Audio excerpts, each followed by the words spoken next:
Good evening, ladies and gentlemen. Hello and welcome to the grand finale of Premier Endurance Racing for 2024. 7 rounds have set the journey for the back half of the year, and it is time to head to the grand finale. Watkins Glen, home of American road course racing. It has been a sight to see, and it's home where Marcus Ambrose picked up his one and only NASCAR win.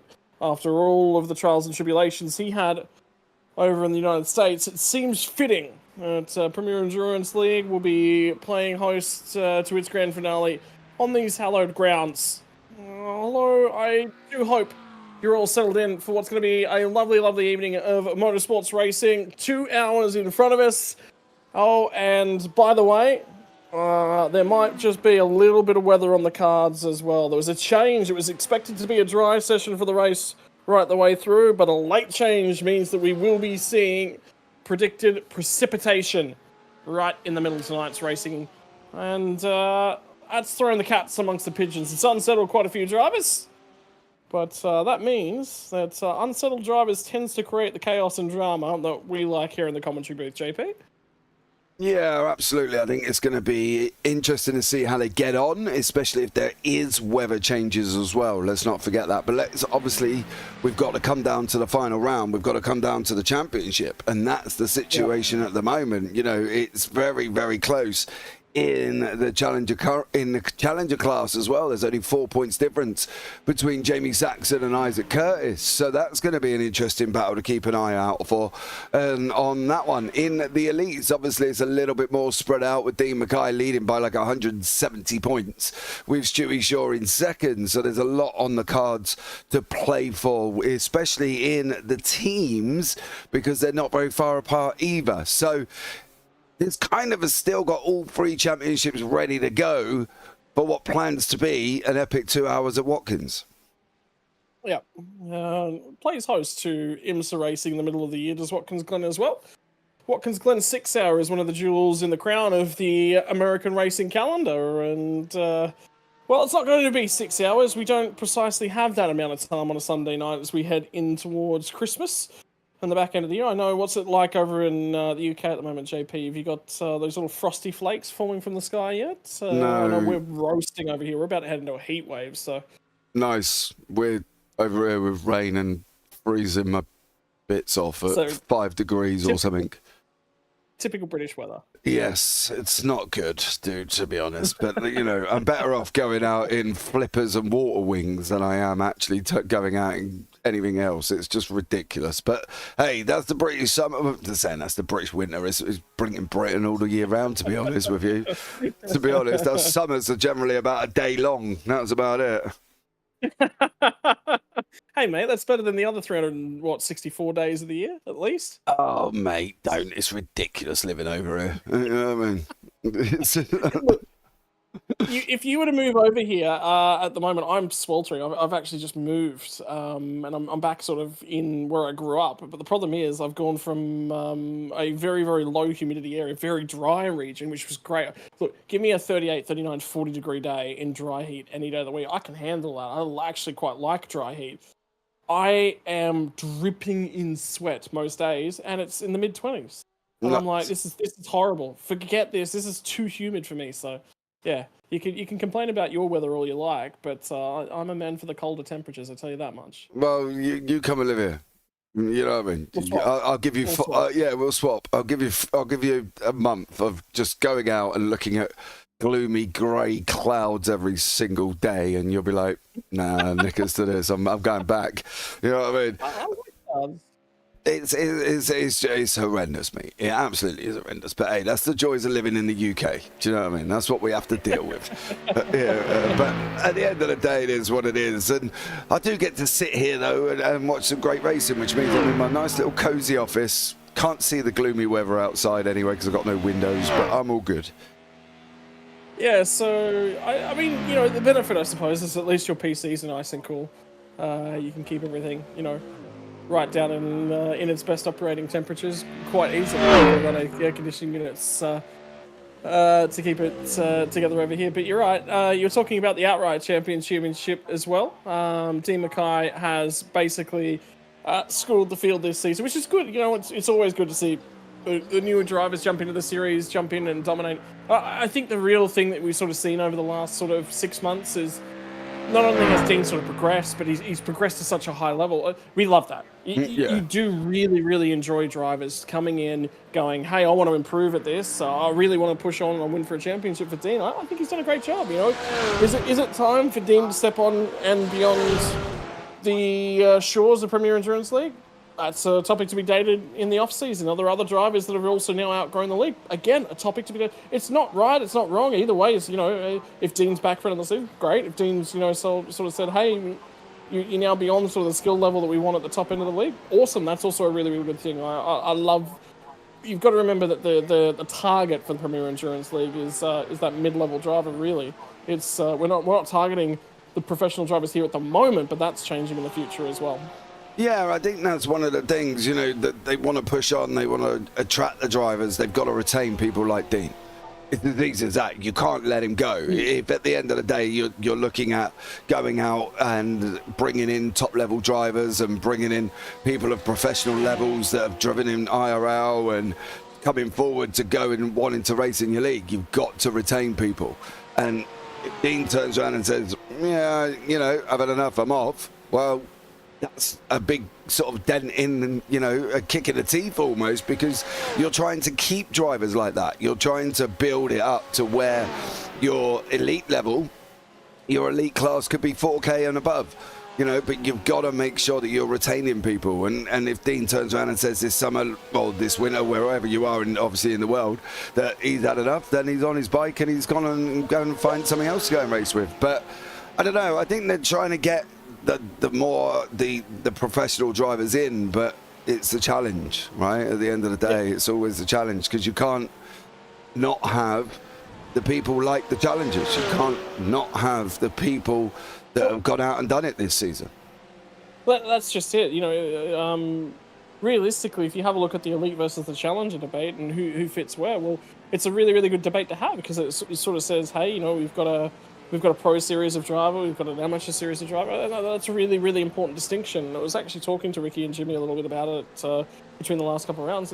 It's really, really important to make sure that everyone's got a championship. The big thing about sim racing is that we're not professionals. None of us here are professionals. You and me even sitting here in the box. I've got a lovely beer in front of me on a Sunday evening to celebrate and enjoy racing, and that's really what it's about.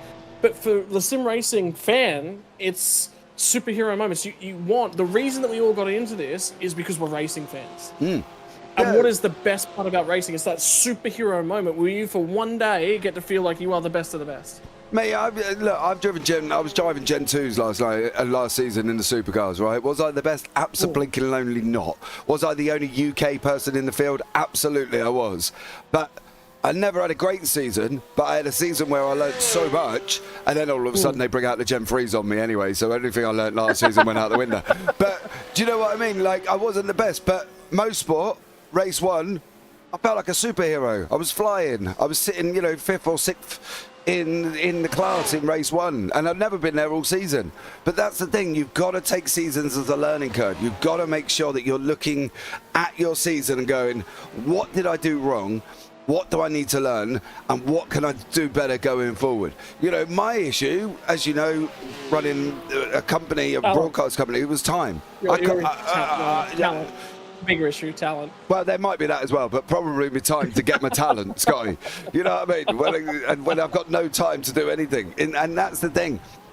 A lot of my issue was time, but at the end of the day, you've got to go and make that time. You know, you've got to go and do it and find it, and that's the thing. And everybody can progress, you know. And you talk to people and you go, who's gone out and dominated a race that I was watching during the week, and I was like, how many laps did you put in? And he was like, dude, I've done thousands.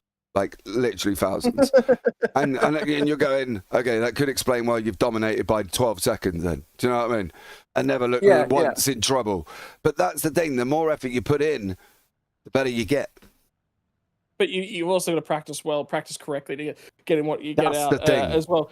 Yeah. If you're practicing and you're not really doing anything with that practice, you sort of got to have a goal in mind when you're going out for practice. Learn the track. Is it attack a corner in a different way? Is it try something in the setup? If you're just going out there and you're turning laps, you're not really targeting anything. Well, that's the problem, isn't it?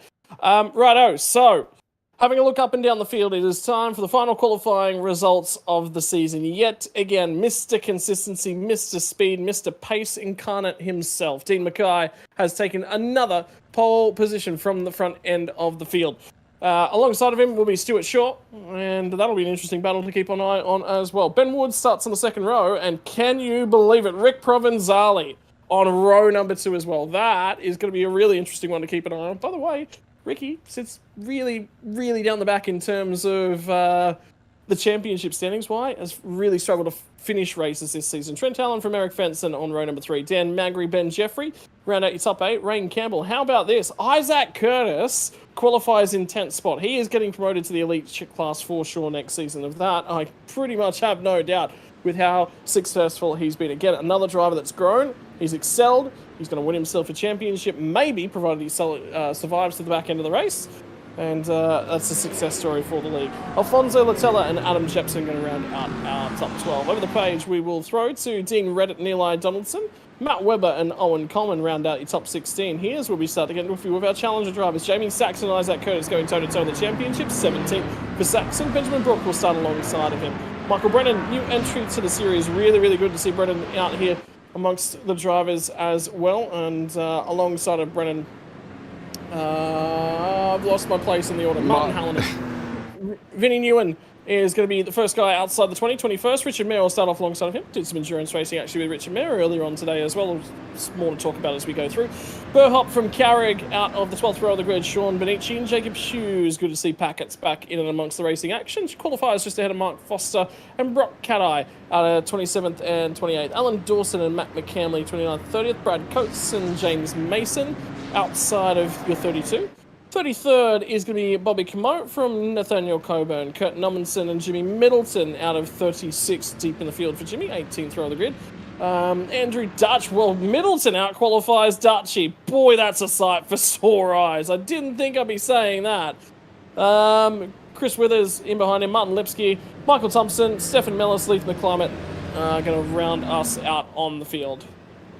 Yeah, good strong field. Trouble with that is, obviously, as we know, many drivers can cause many accidents. So let's hope they don't. But we have seen it before. I'm interested to see how this man gets on. I am interested to see how Isaac Curtis gets on. He's got 4 points over Jamie Saxon, and at the moment Saxon's down in 17th, Curtis is in 10th. Can't afford to make a mistake on that one. So Racing Dynasty, welcome in. Happy Camper and Hammy Dodds, welcome in as well. Isaac Curtis got a lot on his plate. Qualified quite high up. Needs to realise that Latella, Jepson, Reddit, Donaldson, Coleman, Webber, they're not his fight at all.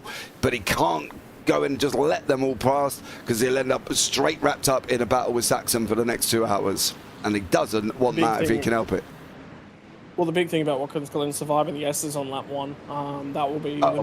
It's quite common to find a shoot incident there, but the benefit for Isaac Curtis is he starts on that 5th row of the grid, not too many cars ahead of him, a little bit more room to work with. So, ladies and gentlemen, for the final time for 2024, the Premier Endurance Racing League is about to go green flag racing for 2 hours of GT3 racing action. If you haven't joined us so far this year, welcome on into the fold. And if you're a regular back here, we welcome you back with open arms. Get ready, get steady. It's about to go green flag racing. Mackay now has control of the field, and he is out of there. It is time to go green flag racing. On the run down to turn number 1, will lead the field in. I can tell you there's a lot of dicing and slicing back deeper in the field as well, as everyone tries to find a little bit of real estate for themselves down into turn 1. The S's, here we go. This is going to be cold tyres as they climb the hill for the first time tonight. Looking around the realm of 71 laps for the duration as well. It is going to be nice and steady through the middle of the field. They just about all survive it. No bust up in operation here tonight from Watkins Glen. They will run the classic loud as they head down into the boot for the first time. Yeah, good clean start. Mackay got away at the front. Got absolutely job done as well. They all made it out through the S's, which is more important, because if anything had happened in that mid-pack, wow, it was going to be a parking lot after that as well. Big run off onto the grass there for Trent Allen. Needs to keep that car on track at the moment. He's got Jeffrey on his outside, coming into the right-hander now. He's going to be able to make that back up the inside as well. Jeffrey just loses another place at the same time to Daniel Magri, so he's going to be dropping down the order. Curtis has remained and stayed in 10th. Oh, great job. Great job. He had to stay there at the beginning. He knew he needed to. He's got to stay there for at least the first lot of pit stops. We've got our first spinner of the night. It's going to be Adam Burhop down at the heel, and it's caused a few drivers at the tail end of the field to just looking for any escape they can possibly find. 3 wide on the run down into the heel, as well as being drama-filled. Check this out. So that's Burhop in the middle of 2 Frog Leap Juice racing cars, and it's just very, very tight. The thing about Watkins Glen is rather narrow racetrack. Yeah, 3 into 1. Never going to work, is it? Let's be real. It don't work in maths. It ain't going to work on a corner. So they've got to be a little bit more sensible. Oh, as I say that, Provenzali goes round. Well, come on, we were kind of expecting that one from Ricky, were we not? It's in a Porsche, mate. What do you expect? Don't remind me. Which reminds me, I do have a request to go and get myself a tutu. Oh, he got helped. He was helped. And who was that made contact with him? You are kidding. That's Isaac Curtis. Oh, he did not need that. That'll be a penalty for sure. He's already got down the order. So, where is Curtis ended up after all that? Did he... 31st. Oh, he ended up in the barrier. He ended up in the barrier quite hard through the S's. Yeah. So after that incident with Provenzali, 2 seconds, I will get on and find it. So after this, he ends up in the barrier and drops himself down into 8th place. So he does that first and then goes up through the S's, ends up in the barrier. The problem is Saxon's now gone in front of him. Did he get help? Let's see like Robinson there, and then the other car is Adam Jepson in the Ferrari.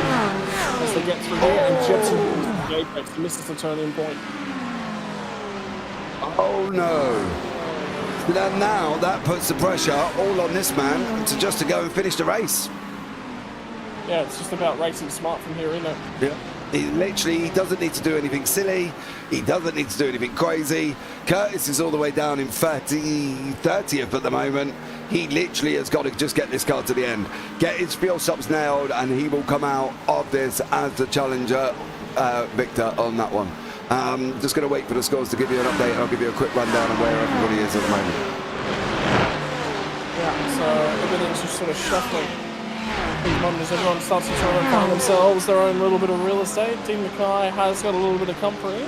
Daniel Magri's been on the strong drive. Oh no! Oh, there's going to be more, and you'll never guess who. Oh God. Super Middleton. He just didn't want Ricky to feel alone, did he? Racing incident there as well. That happened well before that. By the look of that, there's too much milk in the Mustang. Oh, there's contact. He's already lost his wing. He's already lost his wing on that. His wing's already gone. It's even further back than that. There's probably some contact through the S's. Yeah. Just trying to find how far back we end up going before I end up sitting there just watching Jimmy go around the track, to be honest with you. He's still got it here, but we are...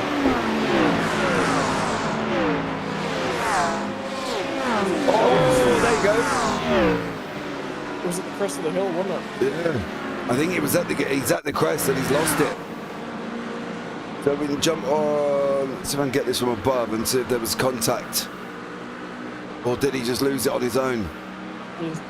Well, just have to watch and wait. Oh, on his own. Oh, wow. Oh, boy. Ow, they missed him. Yeah, I agree with that.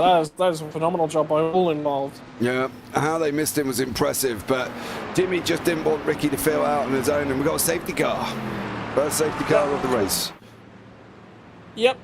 And then, effectively what happened was down at the secondary incident, which is what we did see, was him hitting the wall quite hard at the inner loop. But again, another big old tank slapper. So there's something more wrong with that car. What have we lost here? Because whatever went on there was obviously okay. Just incident related. Yeah, but it looks like they all just went and blinkered out. But so the safety car is out. Great for Shaw up front. Not good for Saxon in the middle. We did not need everybody bunched back up together on him, unfortunately, for Jamie Saxon. I was actually in a session on Friday morning, by the way, with a bunch of Aussies, and about half of them all dropped out at the same point in time. So there was some sort of drama on Friday morning. There has been a few with the servers over this week. It's not the first time I've seen people just all of a sudden disappear and then never come back again. And then all of a sudden they appear up the road about 30 seconds later and you're thinking, well, what? The internet can't be that bad. But there has been issues all week, unfortunately, with things and people disappearing. I do love Conway in YouTube chat. A safety car in GT3. Wow. No surprise, Conway. No surprise at all, buddy. No. Shout out to Tommy Wallace, who's watching along from home as well at the moment. I'm not able to partake here tonight. Wanted to pass on his support for Dean Mackay, chasing down a championship. Yeah, I'm still waiting. There we go. So the challengers have updated. So the current standings on the challengers, if they stay where they are, Saxon will win. Believe it or not, Mark Foster and Isaac Curtis will be drawing for second place on 722 points. So, updating. That's good to see. Yeah. Yeah. So that will stay. That will still be Jamie Saxon's championship in the elites at this moment in time. Dean Mackay still out in front by 203 points. And then you've got the team situation at this moment in time, and Revolution E-Racing will still take it by 131. Yeah, so quite tight across the duration. The big opportunity, though, for Isaac Curtis is that race not over, right? It's not, but boy, oh boy, is it going to be a struggle. You know what I mean? Let's put it in perspective. He's all the way down here in 38th. And he's down 28 places. It's not over, and I get what you're saying, but it's going to be tough for him, Scotty. It is going to be tough for him. So just keeping an ear out for the wave by procedure. And Jimmy Middleton at this point in time, even though he calls the safety car, is the only car off the lead lap. But if he's called to the incident, you don't get the wave around anyway, should he? He's going to get it. Normally, if you're the cause of the incident, you don't get the wave around. Yeah, well, he's the moment like race control was just saying that it will be Jimmy being waved by. Ah, so I'm surprised. So he's the only one. They did mention Nathaniel Coburn at the moment, but Coburn's actually at the tail end of the field, so he is on the lead lap and just trickling up to them at the moment. He got held up with Jimmy. He got held up behind Jimmy's stuff, so whatever went on there was obviously more to it on that, but if you're going to give one, give both from the wave around. No, Coburn's on the lead lap, so... Oh, he is, yes, but he is at the tail end. My bad. Yeah. So Jimmy will go through, even though he was the cause of the incident.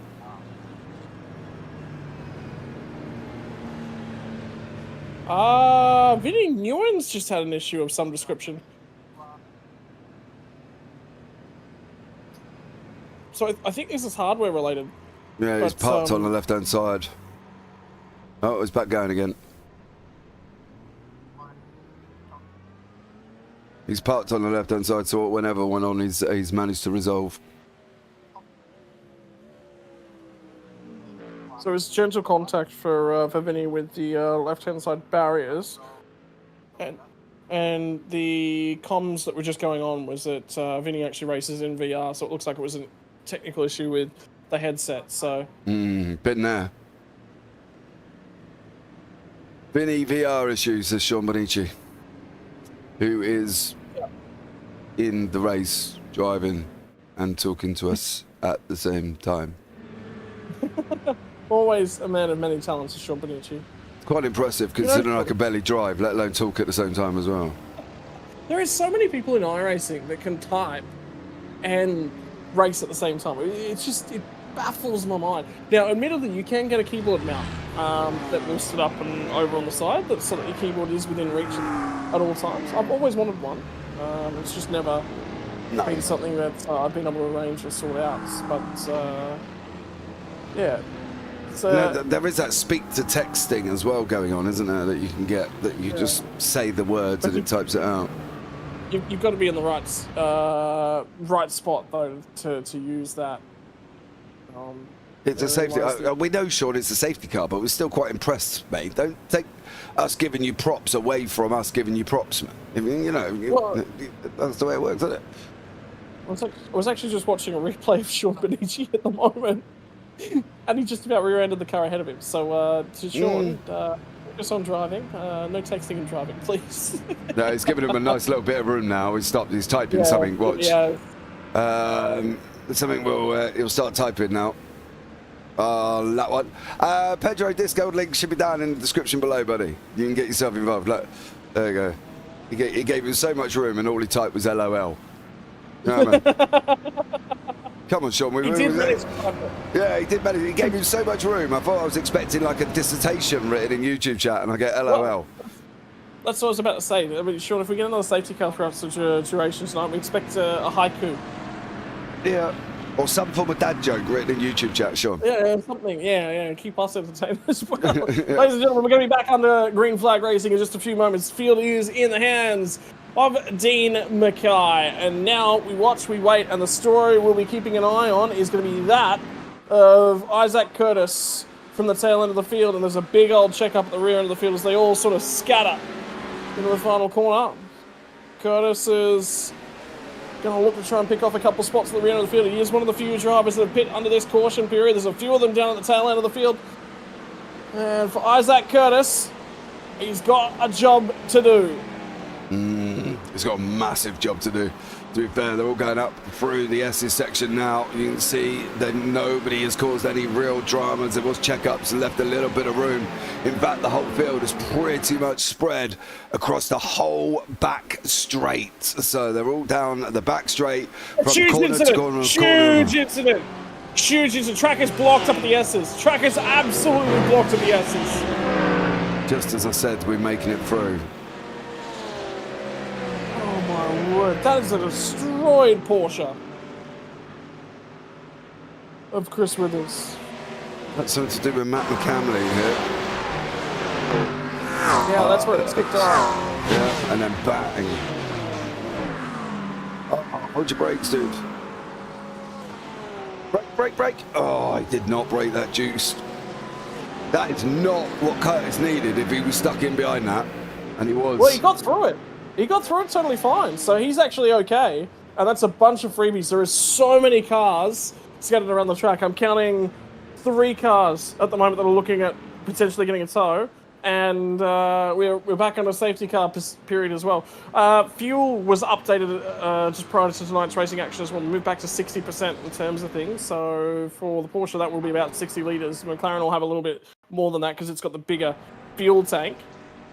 I've just got a sneaky suspicion there might be an opportunity for a couple of drivers to sneak in the pit lane here. I've got a funny feeling that there was contact on that. Oh, no, he starts going on his own and then bang. Don't you dare say it, JP. No, I've given up now because 2 Porsches have gone round already. Provenzali being one of them and McCamley being another one. So, you know. You gave me so much grief last round for one tiny little spin, and that Porsche was antsy the whole night. The only way to get pace out of the Porsche at Magny-Cours was to have an oversteery car. It was literally the only way you could get pace. If you didn't have a car that wanted to dance around, then the rear end wouldn't rotate at all. So, you know, you had to work with it. I'd had like 4 hours sleep. And the fact that it only spun once and I just missed out on the podium, I was really, really happy with.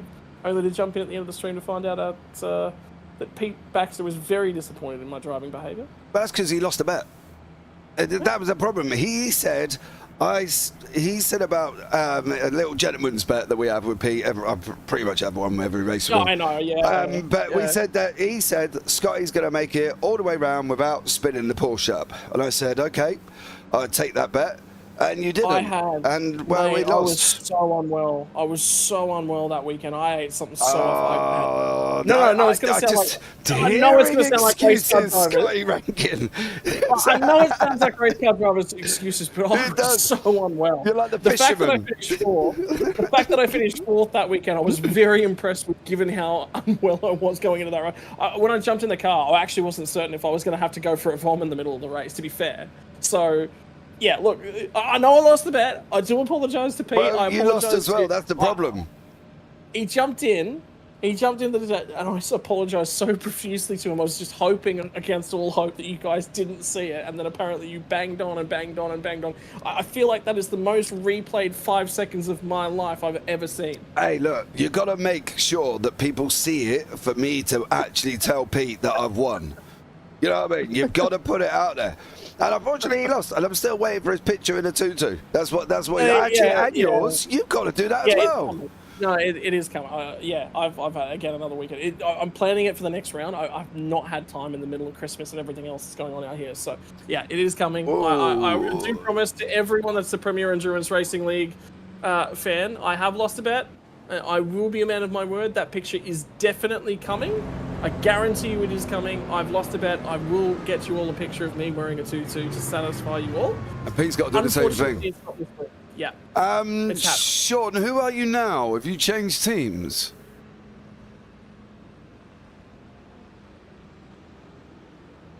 Who is Sean's team now? Whiskey Business. Right. Sean's taking a few more risks whilst he's in the car and typing to us whilst he's in the middle of... I wasn't told, Sean, so I do apologise for that one. Hold on, I will resolve that with you. You beautiful man, don't panic. I will change that for you. I wasn't aware that you had changed teams. Jesse says he has abandoned the frog loop. Yeah, it's fine. All done, Sean. You are now Whiskey Business Racing. All right, there you go. You abandoned us. Well, just, you know, what can you do? To be fair, Jesse, being your teammate for too long is not healthy for anyone. No, and let's be real, Jesse. Unless you can afford him, ain't happening, is it? Clearly, the whiskey business has got more money than the frog league business. Than the frog juice, I should say. Whiskey's clearly more profitable. So, back on the safety car period again. This is going to be a long one. You can't cut a fuel stop out from here. By the way, worthwhile noting as well, Watkins Glen is quite hard on the left-hand side tyres. Very, very big tyre-burning race. You will need to change tyres. You won't get away with them across the duration, but I think you can double stint them. So you will need left-hand side tyres at some point. Right-hand sides, you can probably get away with. But when you take your full stop, that's when you'd be looking to take tyres. And believe me, that is one of the things that all of these guys do debate. Because if you take a little bit of a splash of fuel at the moment, you're going to have a shorter stop. And that shorter stop is not going to cover 4 green tyres. So you are going to have to either decide to take 2 tyres or no tyres. Yeah, absolutely. I love Sean's philosophy in YouTube chat. Win equals free booze. That's it. Nothing else. You don't need nothing else. He's so easily pleased. You just say to him, look, if you win, I'll give you a crate of whiskey. Okay. Well, look, the best way to win is to enter yourself in your own class. Make sure you make the end of the race. That's a win in my books. What can he be? He can be a pro-am, can he? It'll be, we got the challenger, we got the elites, and then we'll have Sean as a pro-am. And he can go and win it himself. Whiskey business drivers category. Yeah, exactly. It'll be alright. It'll be alright. Ever heard of a poker run, JP? What a poker run is? Poker run. Sounds like a Lady Gaga song. No, so a thing that we used to do actually back in motocross days, it was an endurance style event. You go out, you do a lap, and when you come back by the tower, they deal you out a poker hand. Oh, And right. it wasn't about actually winning the race. It was about who got the best poker hand at the end of the day's racing. But obviously, the more laps you did, the more poker hands you got dealt. No, I can't specifically say I've heard of it, Scotty. I'm saying we should enter Sean in the poker run. See how it gets on. Imagine trying to see do what that happens. at the end of do that on iRacing. That would be quite funny. Why not? Yeah, I'd love that, because at the end of the day, again, it comes down to, okay, well, if you complete 65 laps, your competition completes 60. Well, you've got an extra 5 worth hands to come up with a better one. Well, yeah, I suppose, but I still don't know how you're going to do that. How would you muster that? They used to just get a full deck of 52 cards. They'd shuffle them, flip 5 cards over. There's your hand. Off you go. Go complete another lap. 5 cards. Shuffle the deck again. 5 cards to the next rider. 5 cards to the next rider. And you just track whatever your best hand was in the day. That's all. Oh, okay. Well, no, I've never heard of that, Scotty, but it sounds very interesting. I don't know why, but it just popped into my head. It was just, yeah, something I used to do at the club. So I had no idea what poker was back when I was 11. I knew it was a card game, and that was it. Yeah. Back under green. Can they make it up for the S's this time? We've got issues at the back end of the field, and they're going to be going green at the front end of the field whilst they try and handle whoever it is that is stuck. And we do have one driver stuck down at the toe end of the boot with some sort of tech-related issues, so I think we've just lost car 77. Leaf McClymont has gone. Yeah. So race control's just decided that car's out of the way. It's not in the way. It's not going to be an issue. And to clear that one out with the amount of tech dramas, because that's the second round of tech dramas that we've had here tonight as well. It's now being cleared. Back to Green Flag Racing as our favourite friends from Print Racers join us after getting multiple mentions in terms of their Print Racer safety car, which has already been out twice across the duration. Simon Larder and the team, hello and welcome. Much appreciated as usual for joining on and being a proud partner of the Premier Endurance Racing League, as well as Gamer Gear Direct, our title sponsor, in the centre of the screen at the moment. In the meantime, your teammate Daniel Magri, Mr. Larder, is off the track and losing a couple spots. Tyre temperature has gone away from everyone out here at the moment. Now comes the struggle to get it back. The Audi, again, another one of those cars that you've got to have a whole bunch of turn in, as the car in behind him looks to try and snuff all that position away. There's Alfonso Latella. But to get the Audi to turn in, you've got to have some wiggle in the rear end. Sometimes that creates some instability issues, but you don't hear JP going on about that. Hey, go round less than that's all we need to worry about on that one. Through the second to last corner we go. Magri, Jepson, Latella, Coleman, Reddit, all in this middle pack. And then you're going a little bit forward. Ben Jeffrey got company from Eli Donaldson with Trent Allen up the road as well. Jamie Saxon still holding on to 15th. He's still ahead of Isaac Curtis by 10 places. And at the moment, he's still leading him by 137 in the championship. So big move for Jamie Saxon. Keep it on track, son. Pick your moments, get your pit stops in, do what you need to do, and you can come out of this as champion. I think that's the really, really important thing as well, is to keep the eye on what the strategy looks like at the back end of the race, because I think that's going to be a lot more important. Keeping an eye on Brock Caddy at the moment, it's right in the middle of the pack. And by the way, Isaac Curtis has just picked off Brad Coates. That's another spot in terms of his racing position. He is making his way forward, starting to make some inroads in the championship picture. In the meantime, though, Brock Caddy is looking at the rear bumper of the 55 machine of Richard Mayer, who's going to try and go around the outside of Martin Hallinan. Everyone's squabbling for position in this little pack, and Hallinan squeezes Mayer right to the edge of the road and a little bit beyond. There was still overlap there, and that was cheeky. Yeah, he gave him no quarter there, I can tell you that much. No. For Richard Mayer, he knew that he was going to open it up on him, and so many more drivers do not do that. They don't open the steering and just make that person on the outside think about what they've got to do. You know, we've seen it a lot where you wish, and I'd sit here and I scream at the monitor and say, open it up, give him something to think about. And they just don't, and they give him too much room, scrub the speed off, lose the position because they're trying to tighten up a corner. So it's great to see that we've got this action taking place here with Brooke Kadai and Hallinan, and Kadai has just gone through on Hallinan there as well. Big cuts of grass appearing on the racetrack as well. Got to be careful of that one with a new particle situation and a 15-second penalty for Isaac Curtis. Oh, Jesus. That's going to be, we're going to have to keep an eye on that. There's going to be really, really difficult to track that 15-second post-race penalty for him. And the big factor is that will potentially decide the championship. Not intentional from Isaac Curtis down at turn 1, making contact with the rear bumper of Rick Provenzali. But either way, it's done. Provenzali's gone to the tail end of the field, as did Isaac Curtis a few moments later at the crest of the hill.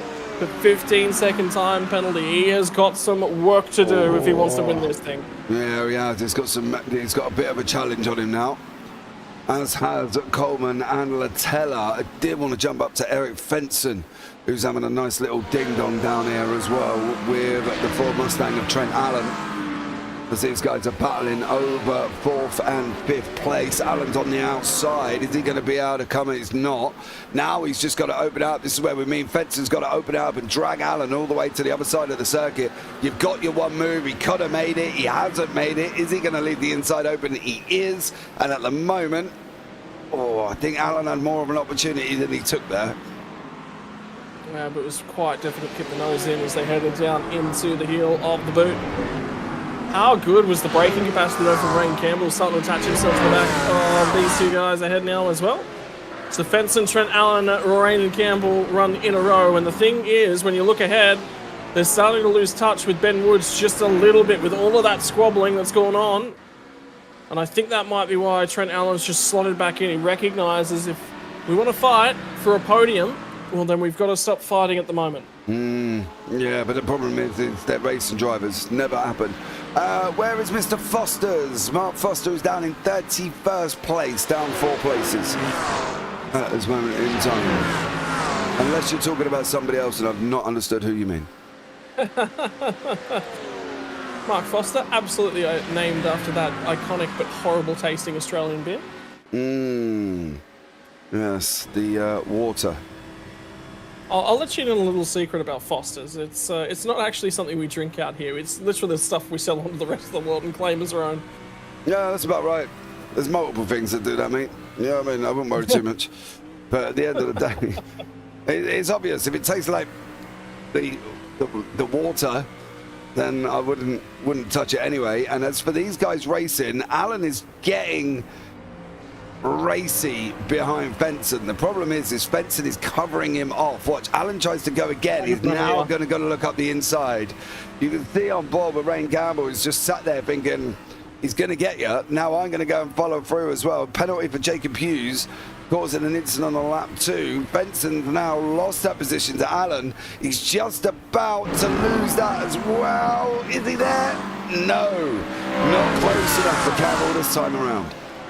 And Fenson's really struggling with the front end of the car at the same time. So it looks as if Eric Fenson, once those tyres have come up to temperature, really, really struggling just to get any sort of rotation in the front end of the Ferrari. It's looking like it's quite balanced. But the problem is, remember how we got a little bit rain later on in proceedings? Well, he might have a better car for that period, but it's a very, very brief period of high-intensity rain. And that one's coming up in about half an hour's time. The question will be, is it going to be enough to put them on rain tyres? Now, you may say, sit back and go, well, it's raining, James. Yeah, I watched a Super Formula Light series that rained from lap 11 to lap 32, and literally, they were still on dry tyres. So different series. Yeah, completely different series, but it'll be interesting to see how heavy it is and whether or not they're going to need to change and how quick they're going to change and how quick is it going to be in for. Are we expecting it from half an hour for the rest of the race? Are we expecting it in half an hour for 5 minutes? That's a question that we can't answer, so it's going to be interesting to see who starts coming in.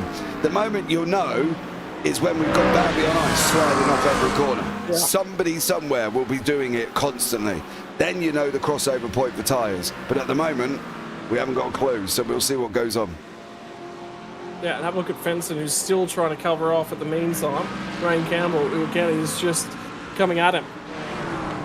But the problem for Fenton is he's challenging, which is fine, but they're losing time, which isn't fine. So, although he's driving defensively, he still needs to be aware that obviously the time gap up front. But he's in his right to defend. That's the problem. He's up there in the class. He's up there sitting in fifth. He has every right to defend and go for it. But they are losing time over the cars in front. So a lot to think about. Whether or not Fenton might have just overpressured the left side tire. He might just be pushing on a little bit, scrubbing the left front, and that's what's triggering everything. If he's done that, it's going to be a very, very long race to try and get some temperature out of that left front. Sometimes it'll come back to you. Sometimes Ferrari just doesn't rotate really nicely. It's a bit of a pig on high fuel. Front sort of lifts up. No weight in the front end. Can be a little bit of an issue.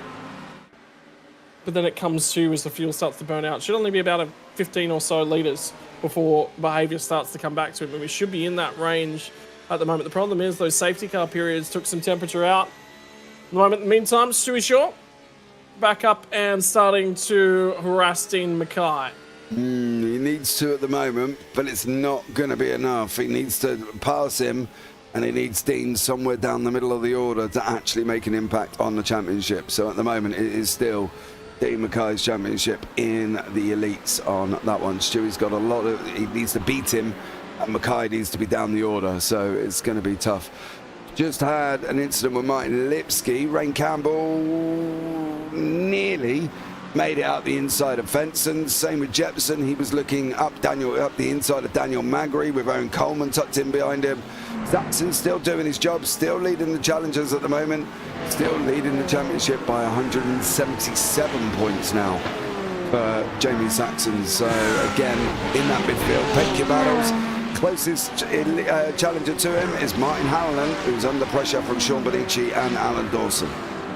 Isaac Curtis is actually closing back in. So you say at the moment Saxon's 16th and leader of the challenges. Well, Isaac Curtis is on the 8 spots behind him. He's driven back really, really well to now sit just in behind Bobby Camo. And the thing about Bobby Camo is that Camo is a challenger class driver. Then you've got 2 elites just ahead of those guys. So it's a little bit of a mix in terms of the drivers that are in that sort of position. Sean Bonici, Martin Hallinan are the next 2. So realistically, after going to the rear end of the field, he sits 5th in class as Isaac Curtis, but 15-second time penalty. That's such a big impact.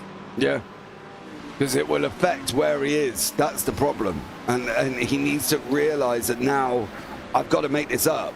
Well, You know, and how is he going to make that up? That's going to be the question. 15 seconds is a long time to get over Jamie Saxon. You know, he's fighting here with Camo, and at the moment he needs to get through. No further incident from Matt McCaffrey on lap 6 causing an incident. No, he just lost it on his own up through the S's. But at the same time for Curtis, he needs to get past these guys. He needs to get... And the problem is when he reaches Burhop, Dawson, Benici, Howland, they're all just as fast. So it's going to be even a bigger challenge for Isaac Curtis because he needs to get 15 seconds somehow over Saxon to take this victory. I can't see it, but never say never. And yes, David, you are right. They are pushing hard. There is plenty of off-tracks kicking off in turn number 1. They are going through there at a rate of knots, which of course was changed to the off-track rule when they redid it. Turn 1, tighter off-tracks if you go to the left-hand side of the curb, whereas turn 8 is now free to go as far left as you can on the race circuit. And it was the other way around last time. You say off tracks. Look, and again, everyone will debate this till the cows come home because it's, you know, it is what it is. But one of the yeah, it was Dean Reddit and it was in Lamborghini, hard on the barriers at the exit of turn 1. He's lost it there. It started rotating way earlier than that. Yeah, that's just... Not on the barriers. He actually saved that quite well. Yeah, just taking too much speed and then trying to hit the brake on it to get it slowed down. And unfortunately, the back end was like, whoa, treat me nice. You know what I mean? And unfortunately, Wait, talking about off tracks, and we've had another requested tow, by the way, as well for the 152 machine. Isaac Curtis has gone for a big old send on the way down into the boot at the moment. Has managed to pick off one spot, so he's now up to 22nd. Tow has been granted as well, so there will be no extra safety car at this point in time. So he was a mile off the racing surface, and that's what you want to hear. That's good application of that. And back to off tracks. Off tracks do not count in this series, so you can go and collect 300 of them during the racing duration as Alan Dawson in close quarters combat with Isaac Curtis. Yeah, Curtis is putting him under pressure. I think that was Chris Withers who towed. Because he was off the side of the circuit there as well. So poor Chris has towed and gone back to pit lane. But Curtis trying to come through the field. You can see now Saxon is only 7 places above him, giving him a total, where is he, about 5 seconds to Saxon. Plus he's got to get 15 over the top of that because of his 15 penalty that he's got coming in. Yeah, they slapped him with the biggest one they could on that incident with Provenzale. Which, to be fair, front to rear contact that sent Provenzale. Again, another debate that will be held throughout. Yeah, I think that's the thing with it. You cannot. You've got to be aware of. You've got to be aware of what you're laying down, right? It's like a court of law. You lay a precedent, you've got to keep that precedent. So if somebody else has front to rear, it's got to be a 15-second penalty, regardless, because you've got to keep it the same. Well, it's the severity of it, and it was just careless contact, realistically, for me at that point in time. By the way, Curtis has now picked off Dawson, so he has got that job done. Cuts his way through. Coleman's been on an improve, started at a 16th spot, so that's a little bit further back than he necessarily would have liked, but he's been picking them off nice and simply as this race has gone on. Yeah, Jepson's on the right-hand side. And Magri's just gone up the inside. Afonso Latella just sat there waiting patiently for some drama to happen, I'm sure, in that Corvette. But that's the thing. If you're gonna lay something, you've got to lay it for everything. And if it's all the same, it looks the same, and the front hit the rear end and he went round, it's got to be a 15-second penalty during this race. Otherwise, there's going to be people going, well, hold on a minute. I know what you're saying. I know what you're saying, and I agree and disagree with you at the same time. It's one of those things where it's not that simple. But you've got to look at it. That's the thing. I agree. If the incident remotely looks the same as Isaac Curtis and Provenzale, it's a 15-second penalty regardless. You can't punish the outcome. You've got to punish the incident. Well, it depends. It depends on what the race controls provide. There are some leagues where you punish the outcome, and that's a perfectly acceptable outcome. But if that's what they're operating on, and that's what their stipulations are, absolutely go nuts for it. You can punish the outcome, but again, it depends upon what the standards are being set. And I looking at it, my first instinct is that they've punished it because it's dropped Provenzale effectively from the front end of the field to the rear. So. That's my thoughts on it, and I reckon there's more in it than that. It's why I'm sort of biting my tongue a little. The thing for me is the penalty notice come through quite late, and it was after he'd already punished himself. So you're looking at the thing to say, okay, well that incident sent Provenzale to the back, which it did. What's going on with Benson? Is he facing the wrong? Something happened. There was a car in the barrier. Yeah, something happened to Benson because he dropped down quite a few positions all of a sudden.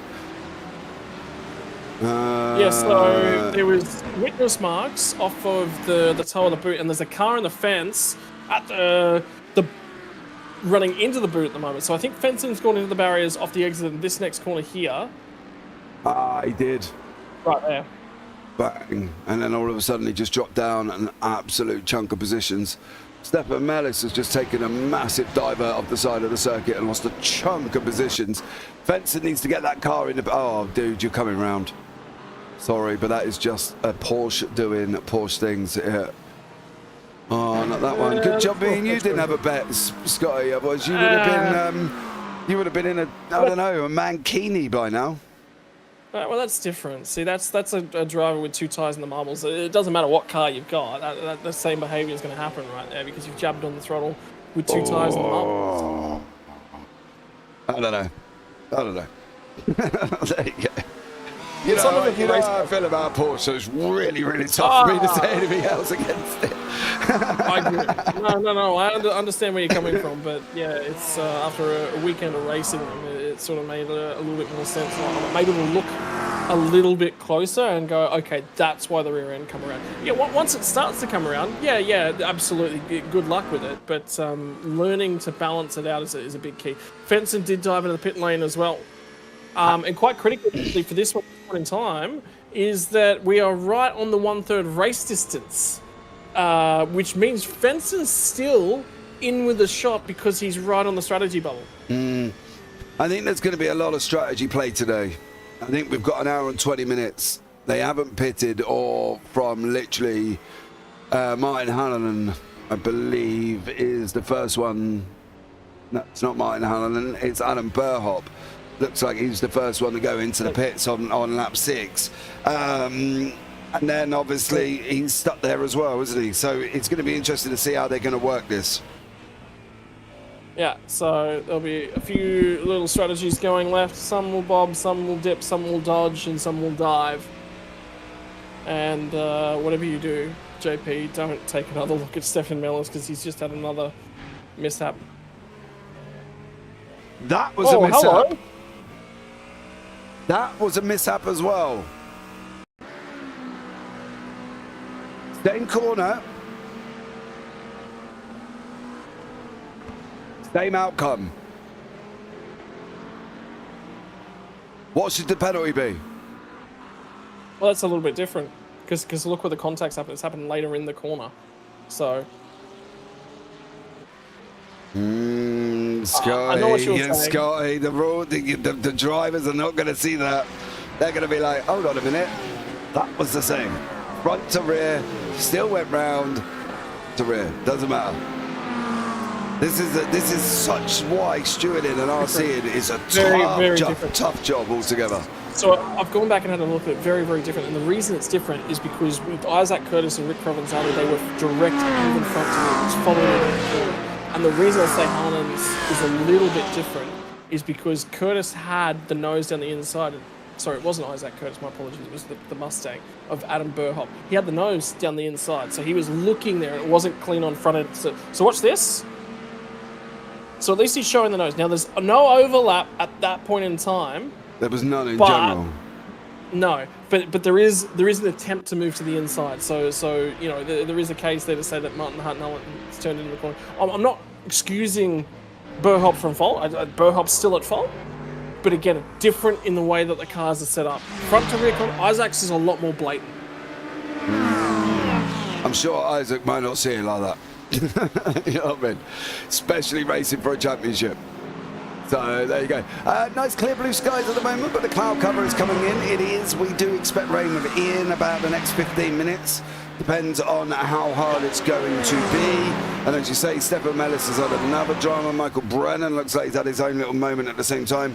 Racing incident, 333. Matt Webber, lap 20, causing an A incident. Daniel Magri is there at the moment with Adam Jepson, Matt Webber, Jamie Saxon still in there. Richard Mayer and Adam Burhop at the moment trying to clear the back marker of Stefan Mellors, who has had an absolute stinker here today, and I'm sure he won't mind me telling him either. Sure, Benici in the meantime, we'll get this in whilst he's doing well, because further dramas, further mishap may come, and he may pin it on the commentators, but 15th spot, not doing too bad. No, definitely not. Second place in class at the moment. Isaac Curtis is just in behind him, but remember, penalty hanging over Curtis. Yes. The question is how nice is Benici going to be? How nice is he honestly going to be with Isaac Curtis?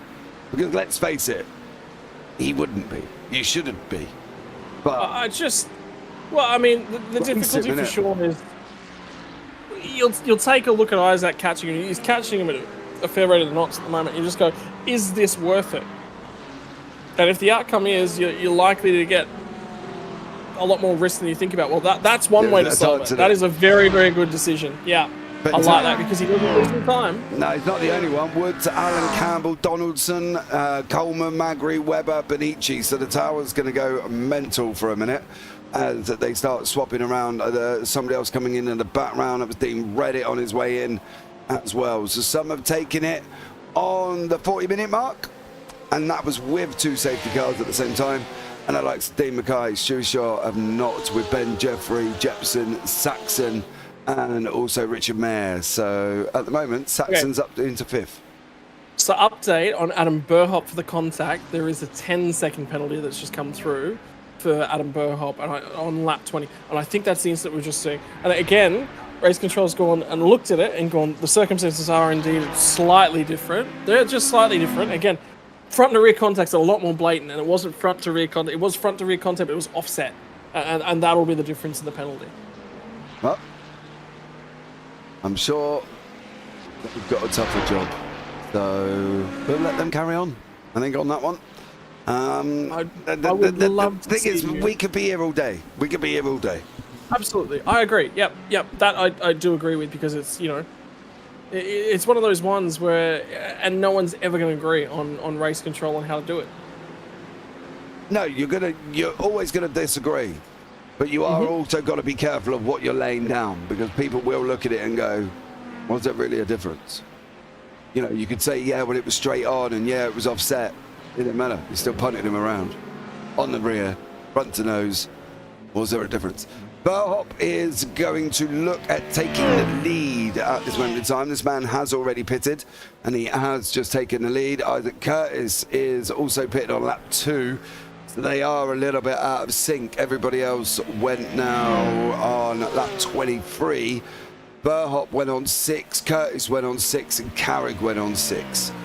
So they've got probably about another 15 laps in them. Curtis, not so much. He's going to have, what's he going to have at the moment? Probably a couple more laps before he's got to go into the pits. Really, really interesting keeping an eye on Jamie Saxon as well, and just his progress, because he's in and out of the pits at the moment. Because I'm keeping an eye on the current points update for the Challenger driver standings, and it's seeing and soaring quite a lot. Yeah, and it's going to all night long. That you can have no doubt. The thing is as well, is every position that Curtis loses under this next pit stop, he's got to make sure that he's got to be in and around Saxon. Saxon's got to come out now, and he's got to sit back, and he's got to do quality as best as he possibly can in that car. He needs to have this gap closed, because at the moment, from him up to Isaac Curtis is 44 seconds. People's pit lane times from 36 to a minute, you know what I mean? So he's got to be careful. Can't afford to make mistakes. Got to go out and set fast times, close it up before anything else can go on here, because we need to know where Saxon's going to come out after Curtis's pit stop. We are going to find out possibly in about 5 corners time, because Curtis is in. Well, at the back end of the race as well, worthwhile keeping in your mind is the fact that Isaac Curtis has gone 1 lap longer there. So he did have a little bit more fuel on board during the safety cars, because he pit at the end of lap 2. Yeah. Started lap 3. Take that damage. I assume that he would have taken fuel at that point in time, because if you're coming into the pit lane, you're already committed down there. He's definitely been quick, and he's been quicker than Saxon, but how this one shakes out the back end is a guessing game. And the other thing is that Jamie Saxon's just come out and done a lap on cold tyres, so his pace will fall off here, which means that that'll be another small chunk that Curtis will take back out of him as well. Yeah, Curtis is just on his way out of pit lane. Saxon is in 23rd, Curtis is in 27th, give or take. He's alongside Benici at the moment, so he did jump Benici in that cycle, but of course Curtis is on cold, Benici's on hot tyres. So is he going to go and try and take him on the inside? We're going to find out what Sean Benici's really made of here, and whether or not he's going to have a go at Isaac Curtis. Curtis is covering off that inside line and trying to get round there. Benici's forcing Benici to go wide at the moment, and is he going to get the overlap on the exit? Doesn't look like he is. Nope, just covers it off, and this is a really, really critical phase of the race now for Isaac Curtis. Oh, big wiggle! It's gone and on done the cold tyres.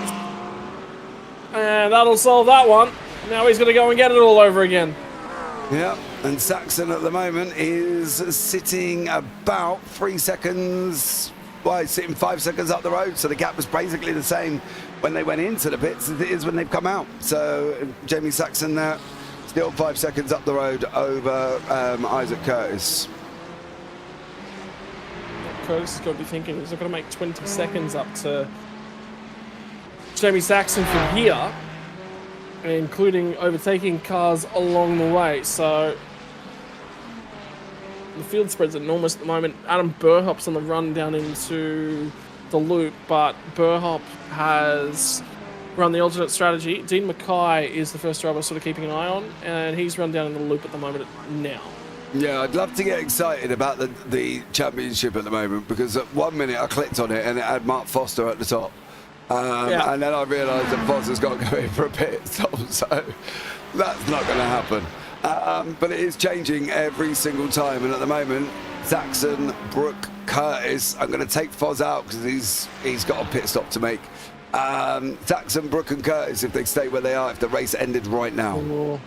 Here we go, JP. Rain's nearly here, and have a look in the background of that shot. That is 2 by 2 and 1 in the lead. I think it's Lipsky who's at the lead of the pack. Bonici's trying to go around the outside of Isaac Curtis at the moment, and around the outside of all of them. I think that actually might be Martin Lipsky who's on the outside. Indeed it is. And Matt Webber's trying to cut his way through as well. Here we go. And Curtis has just been forced to sit back and watch. He was on the wrong side of the road, didn't have the tyre temperature. Bonici's going to run wide as they head down into the boot. Are they going to go 3 wide? Or, yeah, make a different decision. Lipsky's on the alternate strategy to these guys, so he's actually not racing them on pace. He hasn't pit yet under green flag conditions. He's pit on the previous safety cars, which is why he's in this battle. And this is all costing Isaac Curtis a bunch of time. As worst scenarios go for Curtis, is it? Now he's going to get aggressive. He's got to get aggressive. Lipsky knows he's not in the fight, but at the same time, Curtis has got to go through. He's got to try and get past Benici. He's got to get back up here again, because he's got all of that time to make up and the 15. So he's in a really, really horrible position of pure... Oh, Curtis!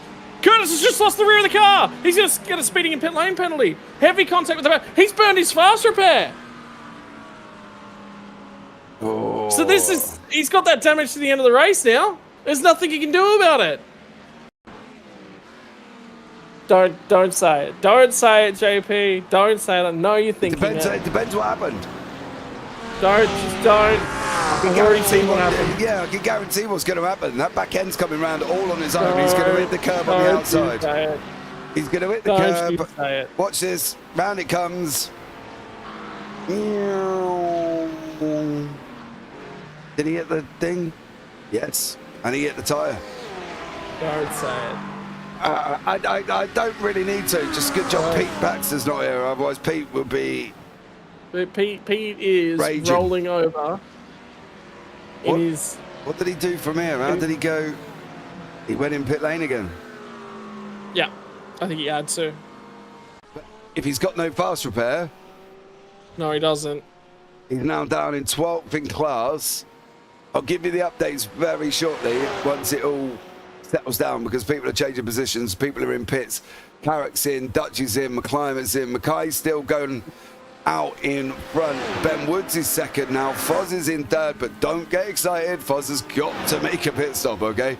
As much as I love Mark Foster, in about 3 laps time, he will be in for a pit stop. Jimmy Middleton also up in 11th, but again, in 3 laps time, he's got to come in, all right? So as much as we'd love to get excited about Jimmy being up as high as that, to the point of where he's probably got a nosebleed, he's up so high in the championship table.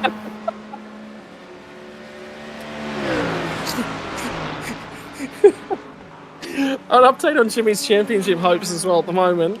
He's actually behind Stefan Mellis in the championship standings. Yeah, I'm just waiting, because at the moment he's flickering around like crazy. I don't want to get everybody excited if things aren't like this going to happen. Jimmy is going to lose that inside line there as the internet has a brief little spike on itself. He's fighting, he was fighting with Magri. He's now fighting with Fenton, whose car, as we know, has looked a little bit squirrely.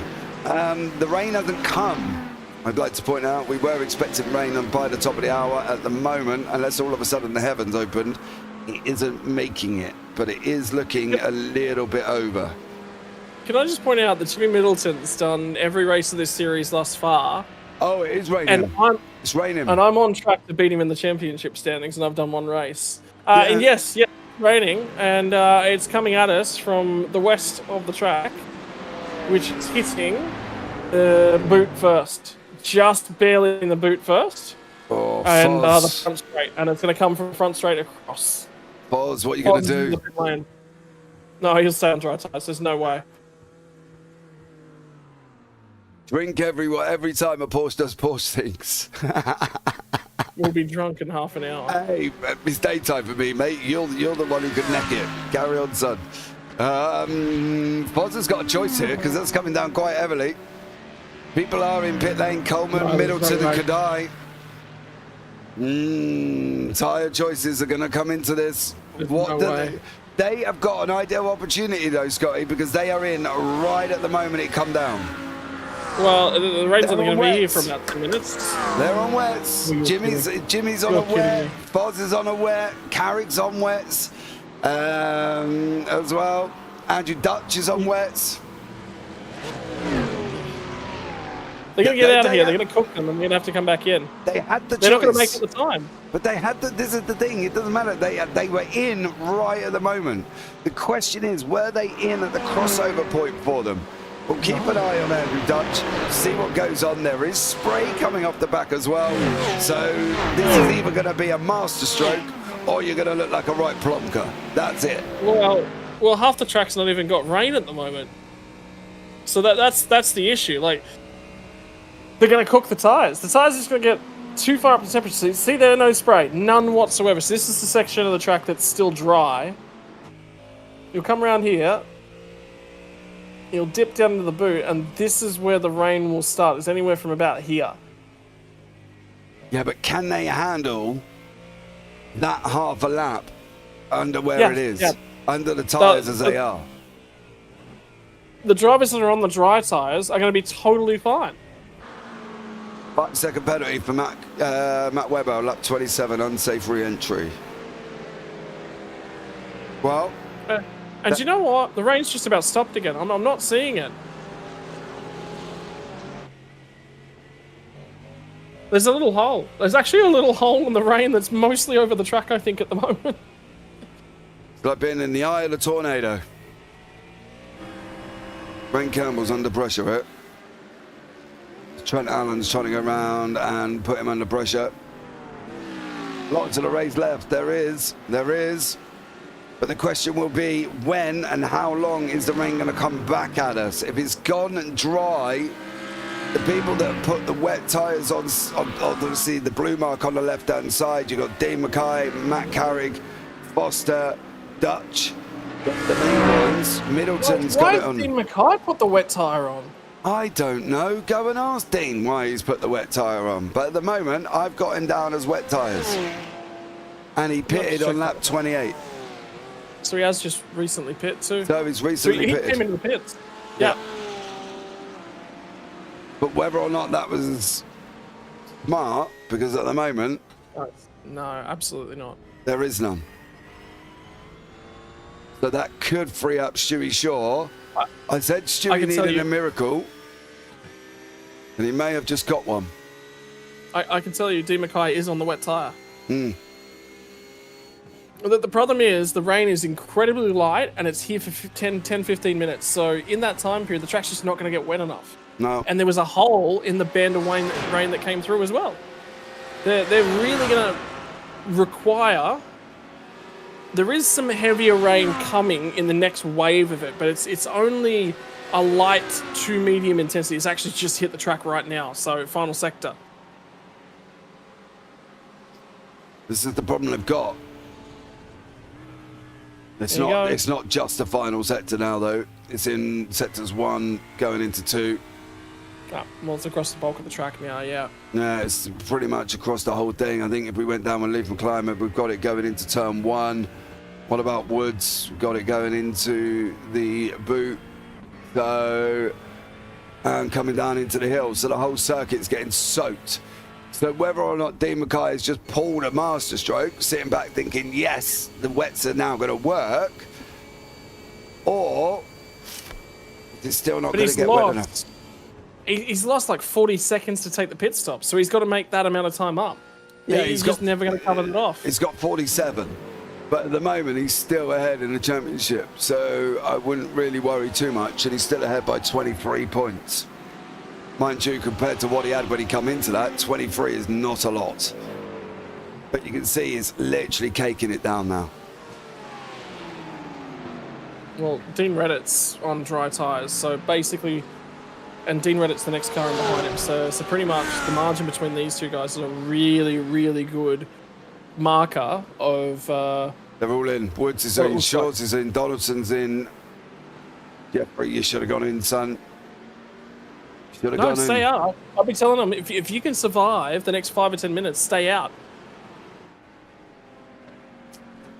I don't know.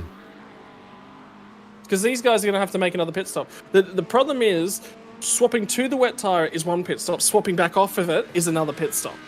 Yeah, I do agree with you, but I still think you've got to take the tyre for the conditions. Reddit's going to come in. We're starting to see... Shaw's already in. Mackay's going to go past Shaw. There he goes. Stuart Shaw's already there. So the top half of the field up to Jamie Saxon are sitting on dry tyres. Everybody else is below in wets. Where is Middleton going to be? I thought he might have been a little bit further up at this moment in time, but unfortunately it doesn't look like he's progressed in on the wet tyres.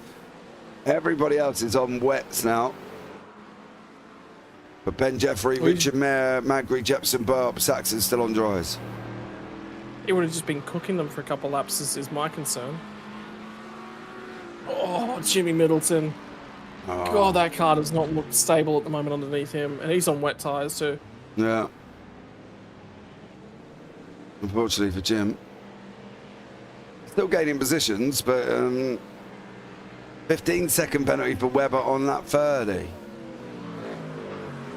What did he do on lap 30? So that was something on the most recent lap too. It wasn't with Mayer. What did he do?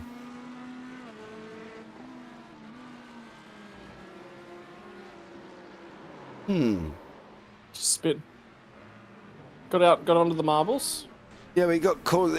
No, that was Richard Mayer's incident. And this is Webber's. There was something there. Sprint Allen's just had some sort of drama. There's Matt Webber there.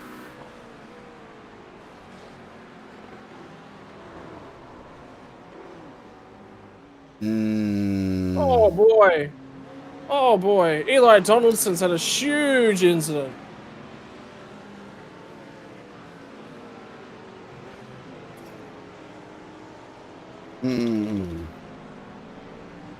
Lots have taken place over this last few laps.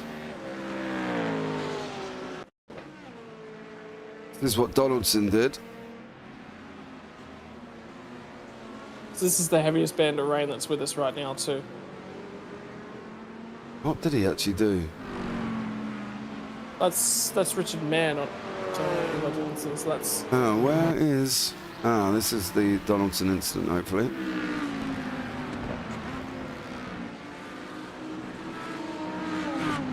Oh, boom.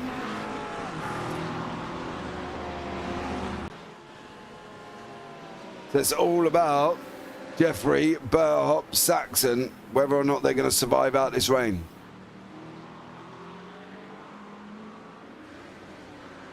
Well, they're trying, and I think Jamie Saxon just overtook Adam Burhop.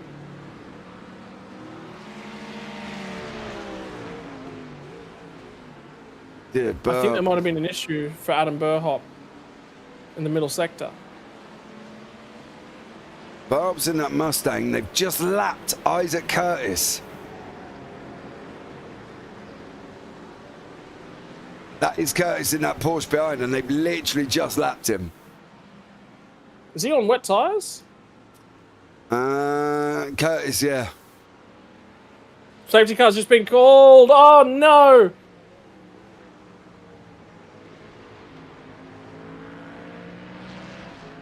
Four.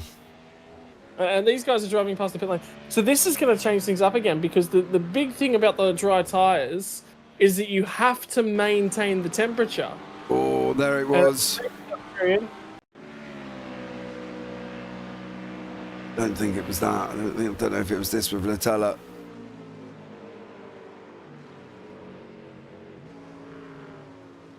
That's a huge hit. Mm-hmm. But wait, see the lime green machine on the left-hand side? Mm.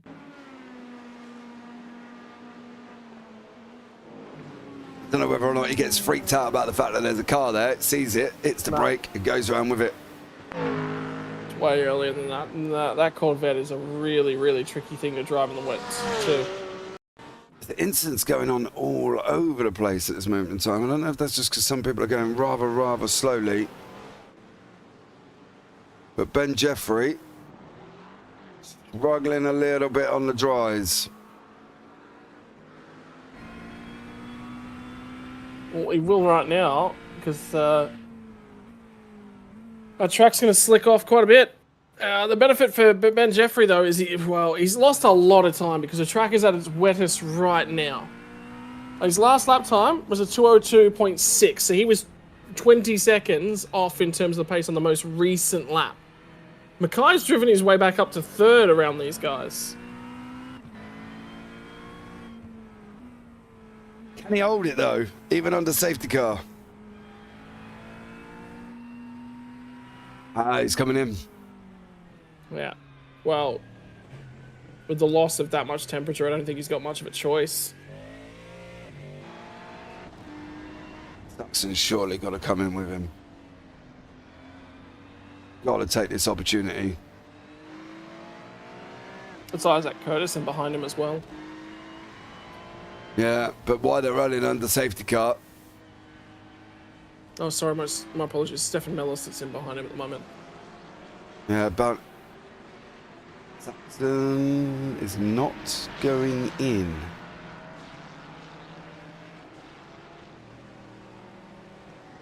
He's taking a risk. That is a big risk. Butterhop's done the same though. That's a 2:18 lap time. 2 minutes 18.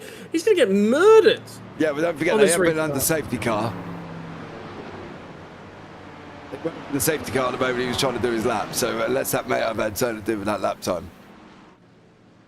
No, he's still catching the safety car, so he's still operating at a reasonable lap speed. So he's 35 seconds off the pace now.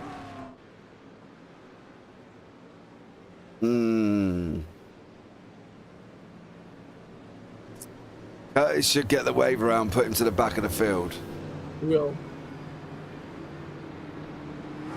He absolutely will. And the other benefit for Isaac Curtis is going and get a lot of that damage repaired now as well. Mm-hmm.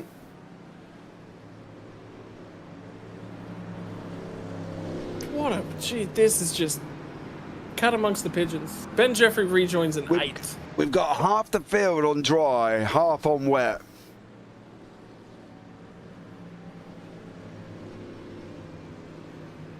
Well, it's definitely the thing is, it's definitely wet tires now, but we're in the back half of the rain, and the rain's due to ease.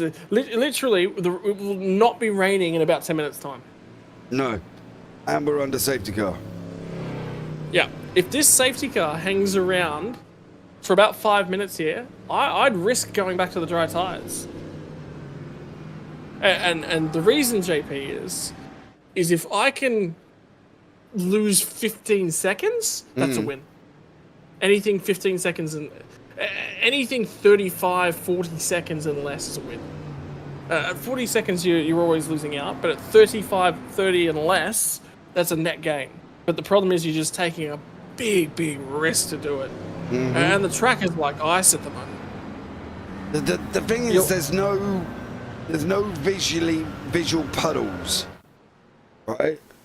There's no visual puddles, and they're still running around on wet tyres. We've still got the lights on, so we're going to have at least another lap. So if they can just keep going for this minute, let them wet runners disperse what the water they've got in front of them, and stay as they are and keep it tight, you know, keep it clean as best as possible while they're under this safety car, this might work out. The question will be is, it's so hard to see, but I think it is raining just. A little bit of in the iRacing chat about what tyres people are on at the moment. There is such a mixture. It's hard, literally give or take half and half. So we're just waiting at the moment. So Isaac Curtis is going to be one of the first released, and he's going to race around and come straight back in the pit lane and take as much of that damage as he can. Yeah, he's going to need to go and get that done. Question will be, there goes Stefan Mellis. But it might have been Martin Hallinan is going to go round. The rain stopped. JP, the rain stopped. Yeah. Jepson's going to go. Mason's going to go. Lipsky should... Oh, there's a car off in the left-hand side there. I think it's seen Reddit. I think he's on dry tyres. Yeah. Adam Burhop. Could have... I wonder how many are going to dive back in. There'll be a few. Saxon's sitting there pretty at the moment. He's still on dries. Isaac, there's probably going to be, I don't know, actually. There might be one more lap under this safety car. If there is one more lap under this safety car, I reckon we're going to be right back on that crossover point back to the dry tyre as well. But the problem is you are going to be on an adventure for the next 5 minutes. The lights are still on.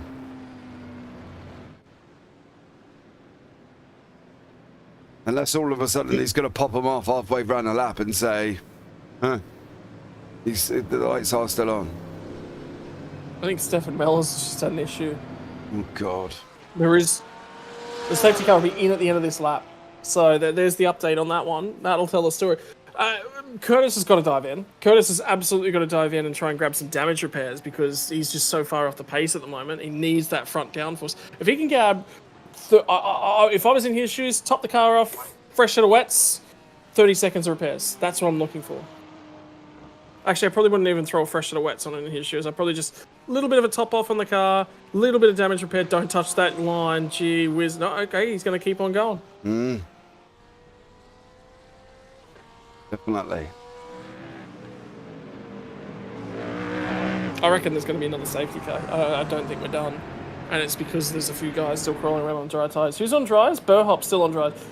Burhop, Saxon, Jeffrey, Hughes, Brennan, Jimmy Newen, Webber. James Jackson, gee, that's a risk. Nominson, Coates, McCamley, that's in the top 30.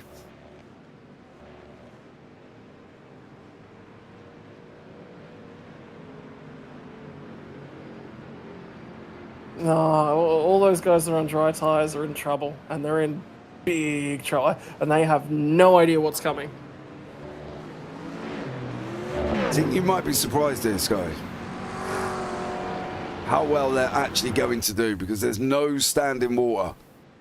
Well, you're right, but there's no temperature in the tyres, and those tyres are only good whilst there's temperature in them. Well, we're going to find out very, very shortly. Is Burhop, Saxon, Jeffrey, Hughes, Brennan, and Newen Webber going to get run over? Or are the wet runners going to come through or are the dries going to survive? You say it's not raining. I can tell you Kurt Nominson is trying to crawl around and catch the field on dry tyres at the moment. He's been off, I think, 3 times on this lap. Yeah, but no offence here. Burhop, Elite, Nominson, Challenger. Watch. Starting. See what happens. He's just going to wait. He's going to wait as long as he possibly can. Because as soon as he goes to put his foot down, there's going to be issues. And there's more as well. I think Matt McCamley's still on dry tyres at the tail end of the field. Oh, here we go. He's still holding. He's got to hold them. He's got to hold them as long as he possibly can, because as soon as he goes, he's just not going to be able to get the power down. Oh, here we go. Get through the S's. If he could get through the S's, he might be okay. Well, he's had a crack. Right up around the outside. Oh, there's a huge one. Huge one. Safety car's got to come out. Oh, there's about 5 or 6 cars that are all not going to be able to make it back to the pit lane here. Oh, that's Foster involved. That's one of the cars that was on dry tyres. Still, Provenzali's involved. His race will be done. Gotta surely.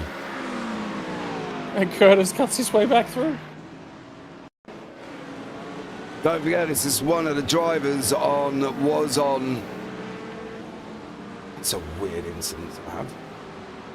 He's just sliding along. There is no purchase on those tyres whatsoever.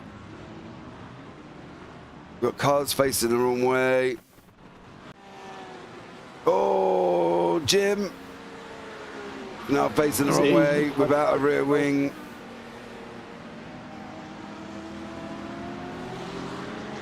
Safety car back out? Not yet. It's all clear. Everything at the S's has cleared itself back up again. Oh, Matt McCamley, Martin Hallinan. Bunch of guys have just gone off at the toe of the boot. There's another big accident at the toe of the boot. There's guys still just crawling around on dry tyres. Check this out. They're just going to touch the brakes down here. Nothing. Just touch the brakes. He's on the slick line. Oh, Jepson as well. I think Jepson was on. Jepson was actually on wets. Was he? Oh, okay. Well, yeah, okay. I'm just watching Kurt Normanson's on dry tyres. I know he's on dry tyres. I'm just looking for a lap time out of him. But where's Jepson? Jepson was the lead driver. Burhop 213. So he lost 15 seconds on that lap. But watch now if it's drying out. Boy. And it is starting to come back. But he's probably a good 3 laps or so away, and in that time he's going to lose the pit stop. But is this going to drag him back into the pit window? What's he going to have? He's got 16 seconds to the leader at the moment.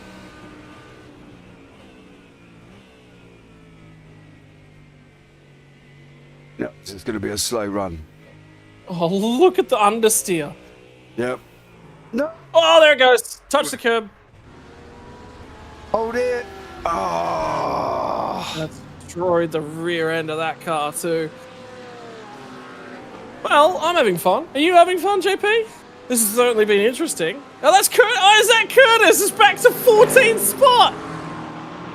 Bobby Camo as well, up 17 places, sitting in 16th. Oh, there's another big incident. Bumpers there. Yeah, Eli Donaldson having his own moment. I think Richard Mayer did that all on his own. He was just at the top of the picture. Yeah. No! Oh, bro. Safety car's been deployed again. You can understand why. Yeah. Now this is where people will risk it. This is where people will risk it. Oh, Ricky. Ricky!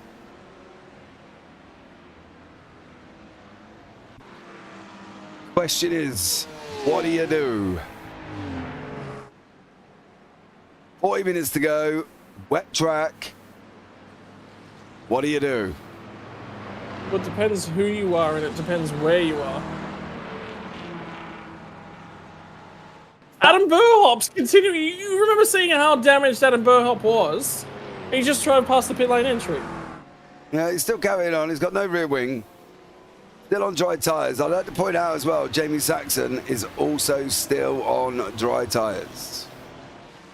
Oh, Does look like he's going into the pits. Lipsky's going in behind him. Yeah. There's a lot going on here. I would stay on dries. It doesn't look like it's coming down anymore. No, it stopped raining. The rain's all gone, completely and utterly gone. It's done. But the problem is there's that much water in the road itself. And that's where the problem is. But we're only about 2 laps away from the crossover point when we go back to green flag racing. We are not far away from it crossing back over. If he puts wets on again, he's got to come in again to get them off.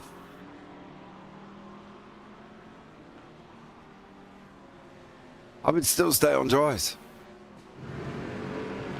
Because you're going to spend 2 laps under safety car, give or take. I'm pretty sure Saxon just bolt back on it. I don't think he's actually taking his tires off. Yeah. No, he went up on the jacks. He did go up on the jacks, but he put dries back on. And I think dries is the way to go. I really do, because especially now with this safety car for these next couple of laps. I don't know. I'm at the point now, JP, where I am just questioning everything I thought I knew. You're going to just question life by the end of this. Yeah. Josh, this isn't a drifting event, right? No, it's not, mate. But we are literally people on dries, people on wets.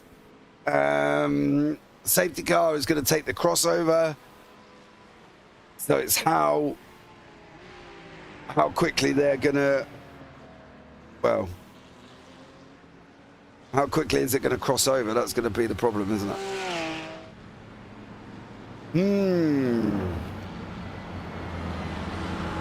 I don't know. I don't know anymore. And you're right. The track is rapidly drying. It absolutely is rapidly drying. Because if you look at the temps out there as well, you're still looking 20-degree air temperature. So it's not going to be too quick, but it's still going to dry to a point where they're going to need to come in by the end. Yeah, it's significantly drier already than it was 5 minutes ago. Yeah, and all that spray that's coming up and off the track is drying out now. They're going to need to come in. Everybody in front of the wets and Burhop will need to come in. I'm surprised if Burhop has got his fast repair, I would run in, get it done, and come back out as soon as possible on dry tyres. But at the moment, Michael Brennan, who is in that Foz, has got literally no front end. Brennan, who's the top elite on dries, because obviously Burhop's in pit lane. Well, this is worthwhile talking about at this point in time, because I actually do have some secret intel on Michael Brennan. He's actually so how much do you know about the Australian racing landscape in the real world? So you know about supercars. You know about Super 2. You know about Super 3. I'm assuming. Right. I know about the supercars. The other two, you've just spoke gibberish to. Okay, so effectively consider Super 2 the Formula 2, Formula 3 of the supercars. Right, that's fine. Put it like that. Okay. So they're in the older generation chassis. So they're currently running around in Gen 2. Michael Brennan operates now. I'm going to throw a team name out there, and I guarantee that you're not going to know who it is. But Walkinshaw and Andretti United. No. Yeah. Okay. They're a front running. Chaz Mostert drives for Walkinshaw and Andretti in the V8 Supercars Championship. So Chaz Mostert, Ryan Wood, teammates that drive for them. Well, Michael Brennan's actually the engineer on their Super 2 car for Walkinshaw and Andretti United. So he's gone out, he has studied motorsport engineering, and he is a paid engineer. He spends his weekends at racetrack, putting cars together, coming up with setups, coming up with designs, making sure that his driver is confident and comfortable, and they've been doing quite a good job. He also races Hyundai Excels for himself. So if Michael Brennan's doing something, I'd follow it, is basically what I'm saying.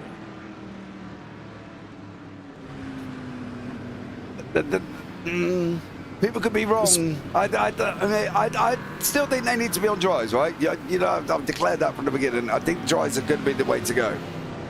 Because in about 10 minutes, these wets are going to be roasted. We don't have rain. The track is drying out. It's going to be interesting to see, but maybe Brennan's got it right. Because at the end of the day, if he can stay where he is, he can go and wrap up a win. That's what I'm saying, though, you know, and the spray that's coming off of the cars is lessening.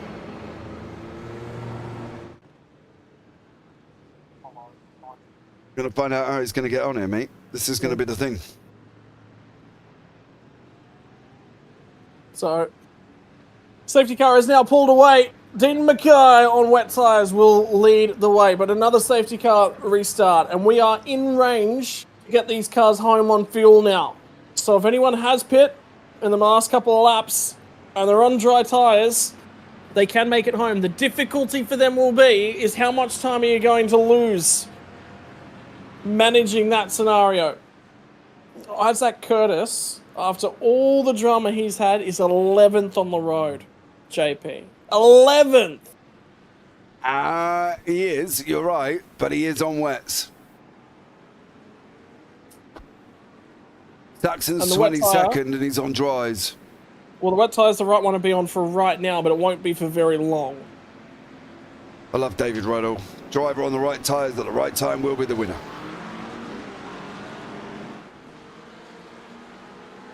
Yeah, can't put a foot wrong at the same time. Dean Mackay has now launched off of that last corner, and he's going to take a crack at the run down to turn number 1. There are now 35 or so GT3 cars out there removing spray from the surface. I think Alan Dawson's on dry tyres as well. No, I think he might just be on wet still.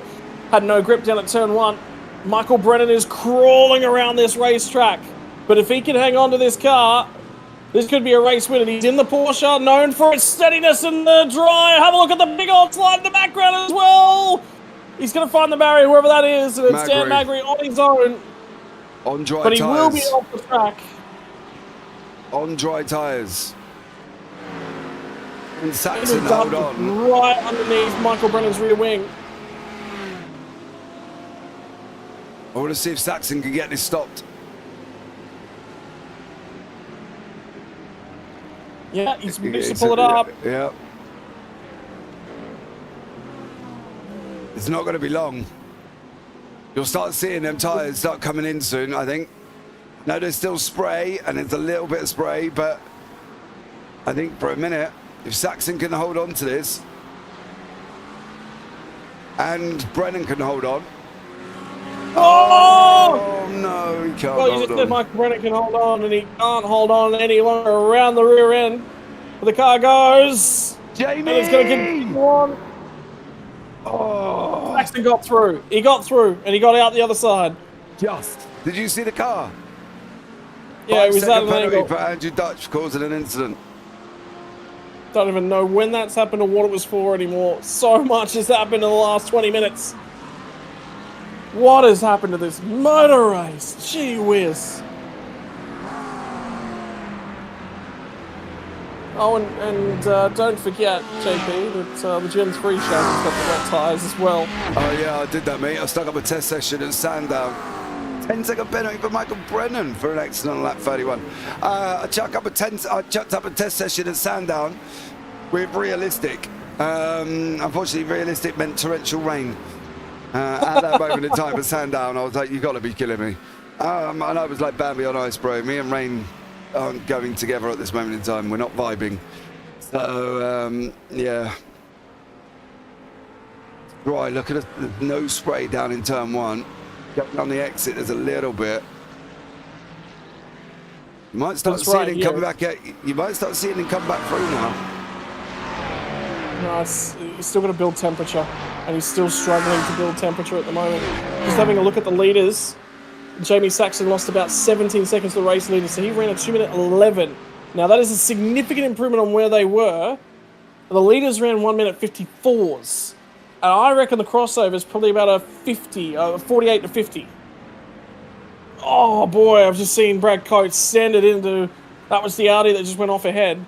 But the margin is closing between these tyres, and it's closing probably to the tune of about 2 seconds a lap, I think, at the moment. It's going to start coming back to each other. But again, it's get the heat into the tyres. 24 seconds back from Curtis. He needs to be a little bit closer. They go off the road up ahead as well. And once you're off the road, you are gone. Yeah. Look like Trent Allen. I think you might be right.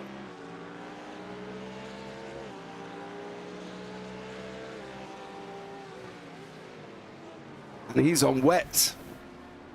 And they are just tiptoeing around, but that's being on the slick line on driver's left. On the way in there, and Saxon's doing one of the best drives out of a lot of them. Leaders just again ran 1:54. Benson's off as well. Vinnie Nguyen has also been off the side of the circuit. Benson on wet tyres. Oh boy, you're on a curb. What are you doing? Yep. Even I know that, and I don't even barely drive. Don't hit a curb when wet. Benson's still sat there at this moment in time. Mackay, Woods, Campbell, Coates. I can tell you, 2 minutes 6. 2 minutes 6 lap times for the guys that were on dry tyres now. They are starting to build temperature. It's just the start though. They lost about 12 seconds on that lap. They're now down about 30 seconds to the race since this one's gone. They're going to lose out. They are absolutely going to lose out. They've lost about 30 seconds now over the 2 laps since we've gone green. As long as Saxon's still in pit lane time. He's still in pit lane time of Isaac Curtis.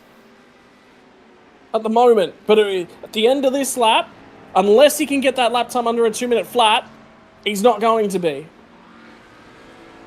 Well, we're going to find out. Boy. Yeah, he was down to 2:06, wasn't he?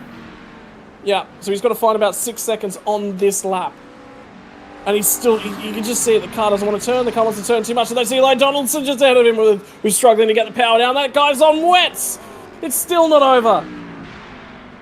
Oh, what's the lap time for our race leaders? That will be a big talking point as well. Last lap round, he's just going to go over the line now.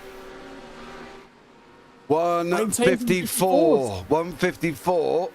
Saxon leading, no, Ben Coates is it Ben Coates is the leading dry runner? He is. But Coates is a long way away. Donaldson, Saxon.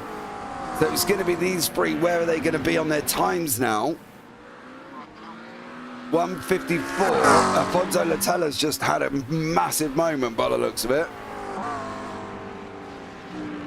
What happened to Isaac? Oh, no, sorry, my apologies, in 8th. I was about to say, I was just getting ready to go. What's going on there? But no, he is still in 8th. Depends what Coates is going to do. Is now 35 seconds. And what are the lap times? This is now what we watch.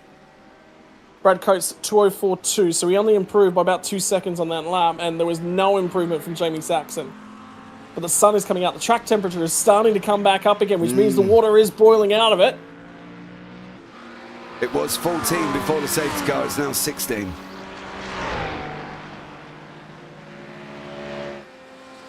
And Saxon's carried so much more speed up the hill.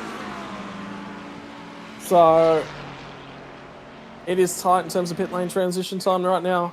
The question will be, who's going to have to go in to put on the dries? And are they going to survive? The man they're really looking at is going to be Donaldson, Coates and Saxon to find out how close they're going to get. Look at Donaldson. So Eli Donaldson, you're right. Eli Donaldson's a really, really good marker because at the moment he's on wet tyres and he's just caught Brad Coates. But a couple laps ago, he would have just driven way around him and disappeared in the sunset. And he's not driving away from him as quickly as he was a couple laps ago. They're a lot more easy. Benjamin Brooks just bowled off the circuit just ahead of these guys. Donaldson struggling to pull that car up on the wet tyre now. He's not on wet. He's on dries. I've got him registered on dries. I've got him registered on dries. You want to look at the next wet runner, which would be... Who's above them? Hughes. So whatever Hughes is going to do for his last time around. 1:56. What is Donaldson and Coates going to do with Saxon as well?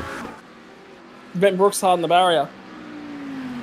Brennan's in the barrier as well. Martin Halloran's looks like he's in the wall. This could be So 80's just been given permission to tow, so we're just waiting on more and more and more to come through. But if we get another safety car at this point in time, guarantee you, probably another 10, 15 cars come in and bolt dry tyres back on. Yeah, I think the safety car is the worst thing. 202, 205, 203, 58 for Reddit. They're coming down, but they've got to come down quicker. Well, I can tell you Eli Johnson's taking a lot of risks with how he's driving that car at the moment. Saxon's a minute, Curtis 16:48. He's getting close. He's on the edge. Saxon is on the edge of the Isaac Curtis pit stop if Curtis goes in and puts dries on. At the moment, there'll be cold dry tyres too, so that won't even be an advantage. So he's got to wait a lot longer. If they can get this down to 2 minutes, then I would be looking at the possibility that they're going to swap.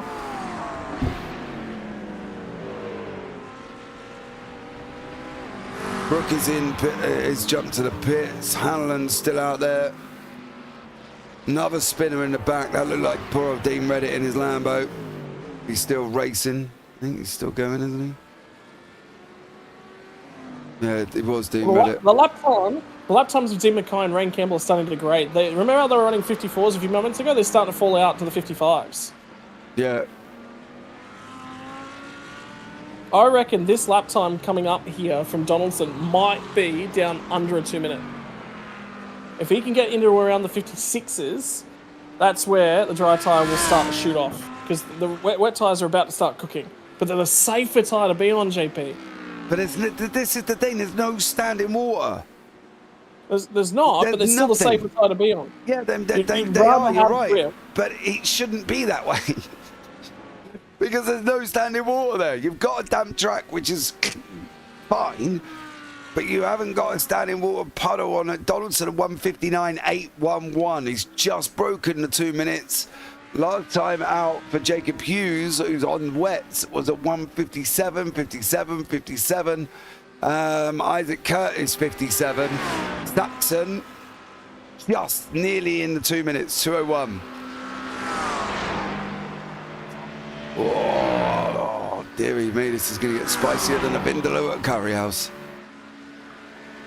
Well, he's quick. Donaldson's so much quicker in the first sector, and that's all the way down, basically through the S's on the run down to the carousel. And Donaldson just about pulled it up.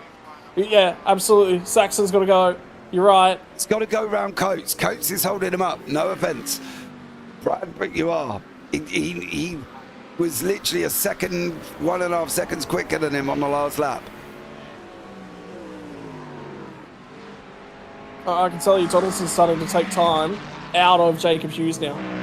Yeah. These are the three that we need to really sort of sit back and think, can they, can't they, but they've got to take chunks. They can't just take tenths. They've got to take seconds out of them. 57 for the leaders, 59s, 58s. Well, I'm sorry, 55 for the race leaders. Owen Coleman just ran a 54.4. So he's the quickest of that group at the moment.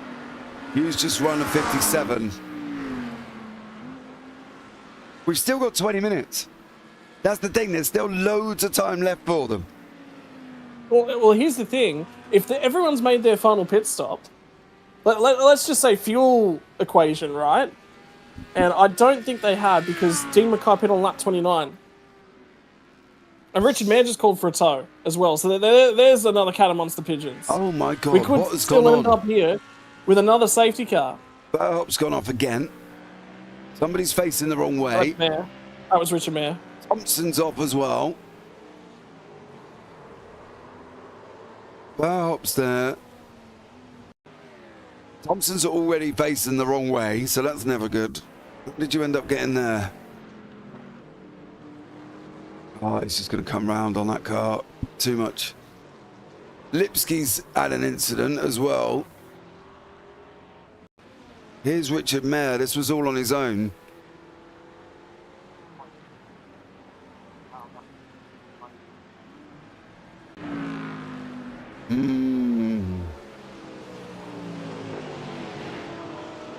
Still no safety car, so that's working out okay for the dry runners. But they've got to start taking time. They can't leave They can't leave it any longer. No, they're okay for now. The critical factor is how long can they go on fuel? And if Dean Mackay can go a fair way on fuel, now he last pit at the end of lap 28. So that was just under 20 laps ago. So these guys will be starting to get real low in terms of fuel that have stayed out and haven't pit a fair while. And they'll be targeting to get to the end of the fuel. And at the moment, I don't know whether or not they'll make the end of the race on fuel. Now, if they will make the end of the race on fuel, I just leave the wets on until the end of the race. They're not going to pull 5 seconds a lap out of you from here to the end of the race. And they're going to have to do more than that. So Eli Donaldson's the first guy on dry tyres. He's going to have to... Let's say there's 10 laps from here. Battle for the lead.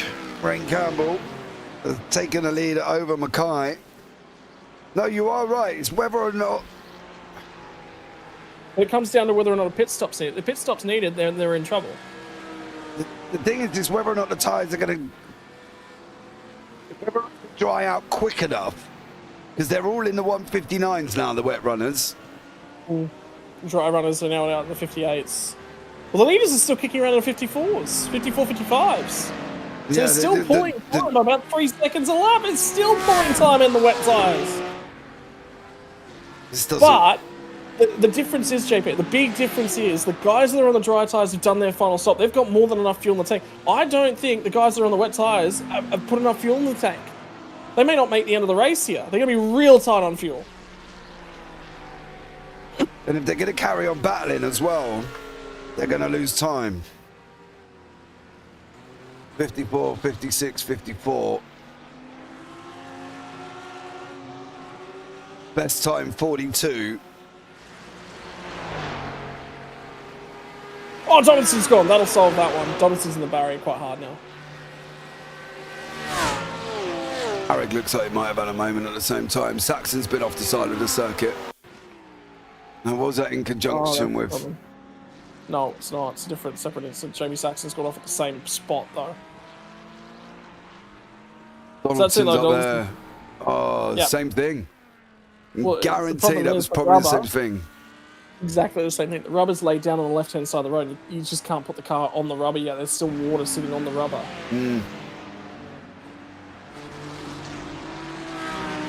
Saxon's still going. He is. What is his car like? What steering situation you got here, sir? Oh, just, where do you look? They both look fairly straight. There's no meatball flag for Donaldson. I can tell you that much. Saxon's still straight at the same time.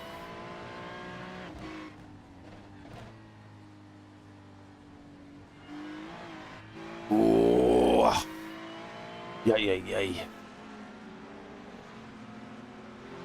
I think this is the only one thing, the problem I have with this system, with the way the rain works, is that spray should have been gone by now.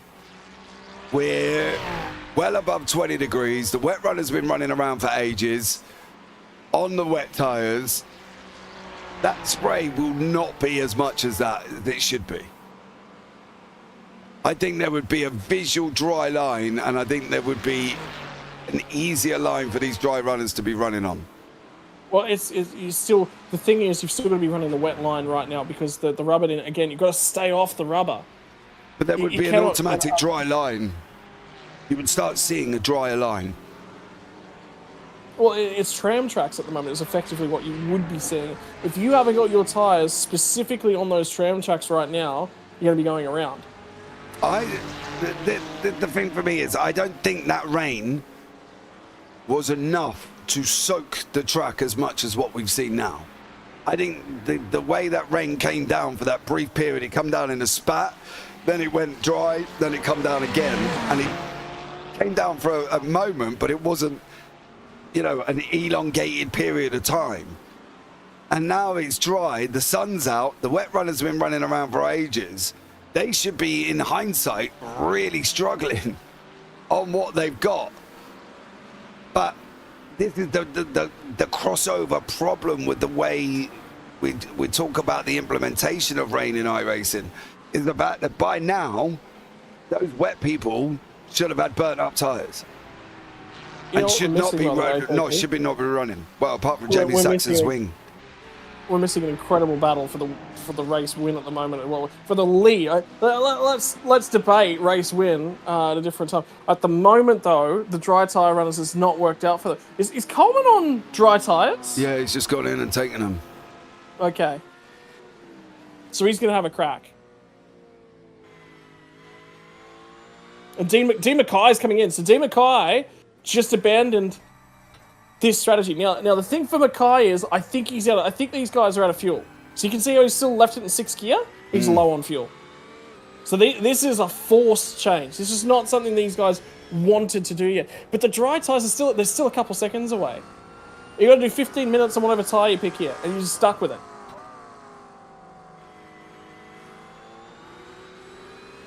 And the problem, so Curtis is crawling over those lines. You can't touch the line. It's still too wet to touch those lines. 100%. You do not want to be touching the white lines or the yellow line in that last corner. So that's why he's struggling. Mackay just stayed on the same tyres he was on. He just took a splash of fuel and got straight back out there. No, 30 minutes. And you can see a line forming.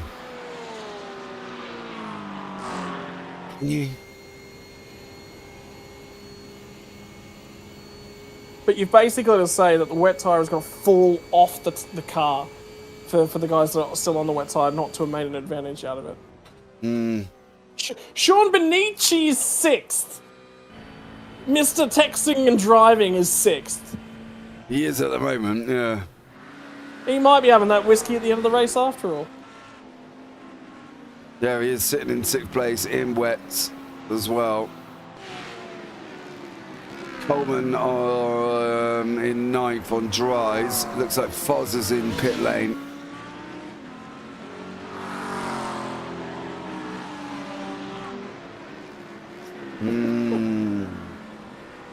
And I can tell you, Rick Provenzali is about to get a whole bunch of angry messages when this race is over. Because it was a late call to change this to add just a splash of rain. It was a splash too much. I think I still think by now that the dry should be flying and the wet should have been boiled up. Oh, sorry, my apologies. Sean Benici's not leading the Challenger class. Isaac Curtis is. He sits 4th on the road. My apologies. Curtis still leads the championship though at the moment over Saxon, over Foz. In the elites, it's still Mackay and Stewie Shaw. I missed Isaac Curtis and all that. And does Isaac Curtis have enough fuel to make the end of the race? Is another question. No, he's in pit lane. He's in pit lane. Notice, well, the problem is if you take tyres here, it is a huge problem. I'd just be taking a splash of fuel, JP. We've got 10 minutes left. You're never going to make the time back from taking tyres, and you're taking a risk. But he's missed his pit box, and he's up on a jack. He's going up. That's right. That's a risk.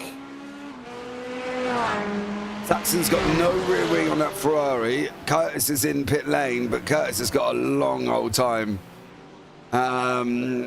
until Saxon gets near him. So Owen Coleman just ran a 1 minute 54.7.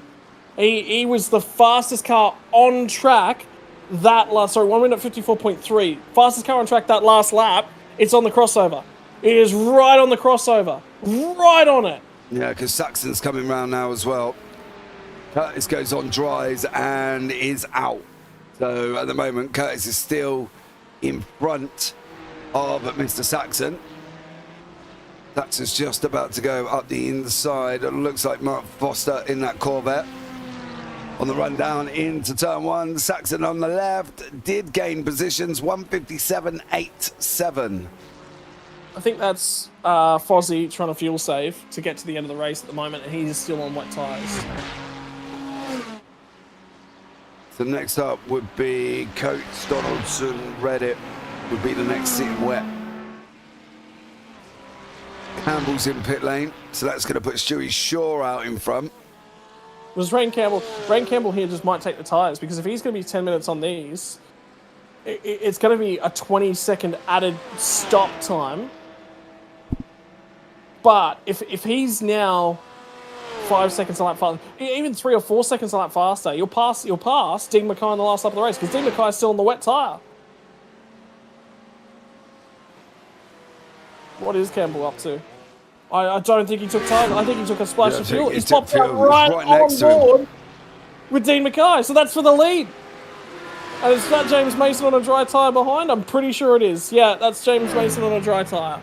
So he's going to try and get his lap back because these two guys ahead of him are on the wrong tyre for the conditions right now, and he's on the right tyre, but they're racing for the win, and he's off the lead lap, so he's going to roll off the throttle right there. Yeah, I think so. Might be the best way. You don't really want to get involved with the leaders, and you don't really want to end up taking them out because, well, this way that would be horrendous. Coleman's just made his way up into 5th. He's just got Jacob Hughes, who's still on wets.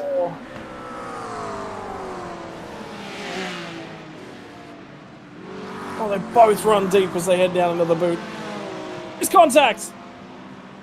And that was a little bit of a snap of oversteer from Owen Coleman. He's going to call that in. I'd be very surprised. Coleman then obviously off the side of the circuit. Is he going to wait? No, he's going again. Well, Hughes has already lost a boatload of time. Stewie Shaw's in. Question will be, what's he going to do in conjunction with Rain Campbell? Sean Bonici's is ahead. There's a car the other way. Oh, well, 7-2, he can tow from there without, he doesn't need to request a tow, so he can just clear himself as quickly as possible right now. Mackay's going back in. So did he have a drama on that lap? And now he's just gone, you know what? I'm coming back in for dry tyres. That's the wrong call. That is 100% the wrong call.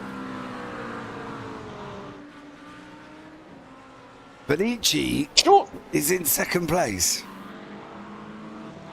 He's on the wrong tyre, but all he's got to do is survive 8 minutes, and he wins the race. And Curtis is about 30 seconds behind him. So he's got to survive 8 minutes of this race and not lose 30 seconds, which he can do quite comfortably. Just don't fight Coleman. It's not worth it. Owen Coleman has gone from 16th at the start of this race to 2nd. He picked the right tyre at the right time. And the other thing to consider ahead is that Rain Campbell is on a wet tyre. He's got to make 2 seconds a lap up. That's the problem. Oh, he can do it. Absolutely, he can do it. Rain's last time, though, was showing us 2:16, but I think there was a pit lane. Yeah. So it's going to be this one compared to what Coleman's got. And Coleman ran a 1:56 in the last lap, but had a huge mistake in the middle of that. That probably cost him 2.5 seconds. So Coleman's probably into the 53s, if not the 52s, if not the 50s this time by, as the track does start to dry out. You've got to stay towards the dry line now. So he'll look to clear Bobby Camo and come across. The thing about dry tyres is you've got such a small, usable track surface to use at this point in time. But he is taking time out of Rain Campbell. There was a lot of traffic on that lap. Now it starts to clear up. Campbell's on his run to the final corner. Into the final corner right now for Rain Campbell. That is the margin that they've got to work with. 13.5 seconds. What's he going to do this time? 53 for Campbell.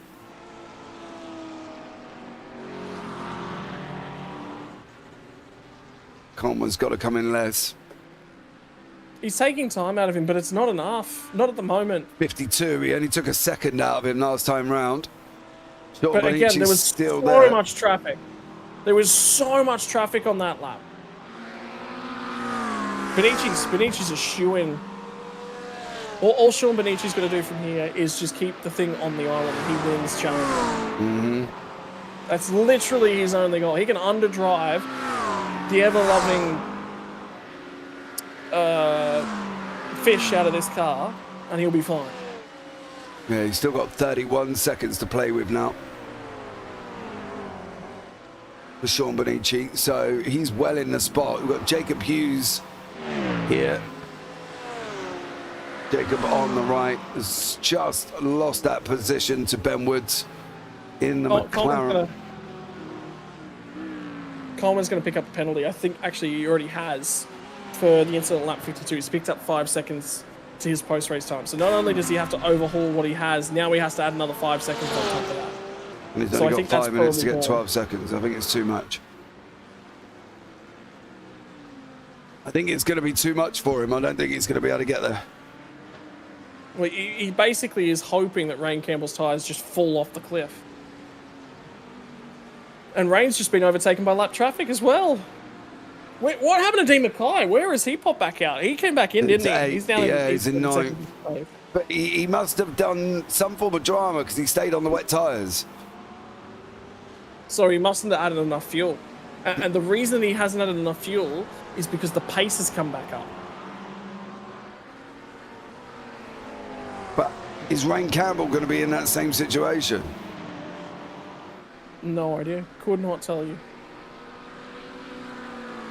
Stu Shaw's on a flash there. Coleman's 9. Ran a 50.4 to a 53.8. So 3.5 seconds Owen Coleman just took out on the most recent lap. Clock is now down under 4 minutes. I think we're going to have 3 laps. He's going to get him near the last lap on the last corner. It's going to be tight, yeah. Well, the problem for Rain Campbell is that the further this goes on, this just gets worse and worse and worse for him.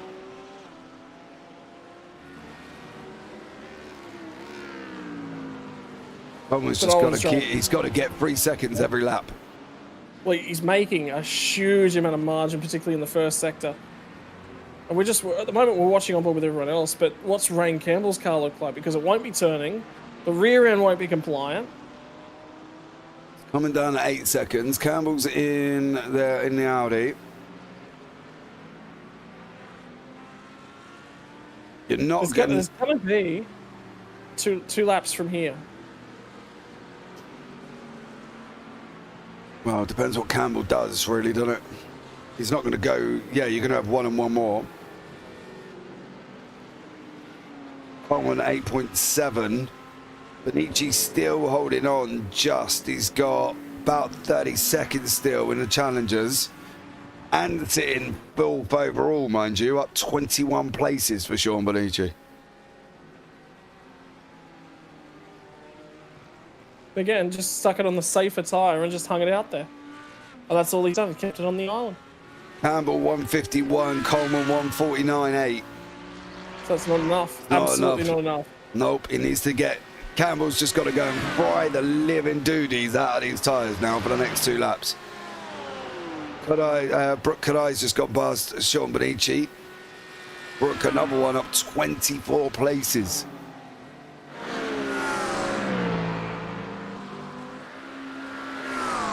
Well, he just took a second out of him in the first sector alone.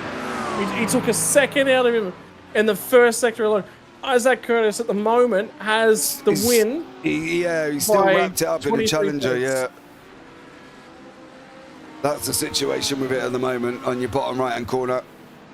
That's the Challenger situation. The Elites, you're looking at Dean Mackay taking the victory, which we all kind of already had a rough idea would happen coming into this one as well, to be fair.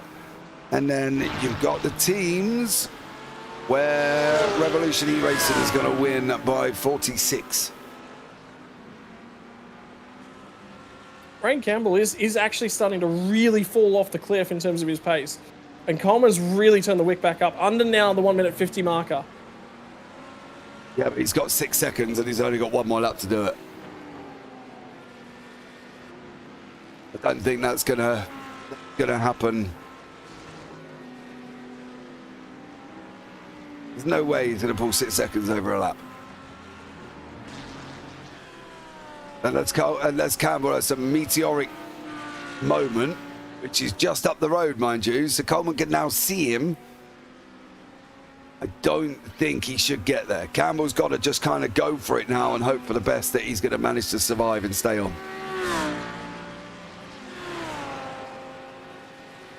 We're getting down to the 148s at the moment, so the dry tyres are the tyres to be on. But the checkered flag is coming.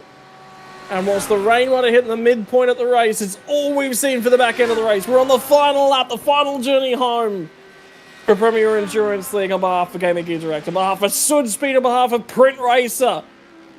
57 laps is the journey of Watkins Glen. Rain, hail, shine, we've had it all. And for Rain Campbell's wet tyres, he's going to be able to cook bacon and eggs tomorrow off of the surface of them at the moment.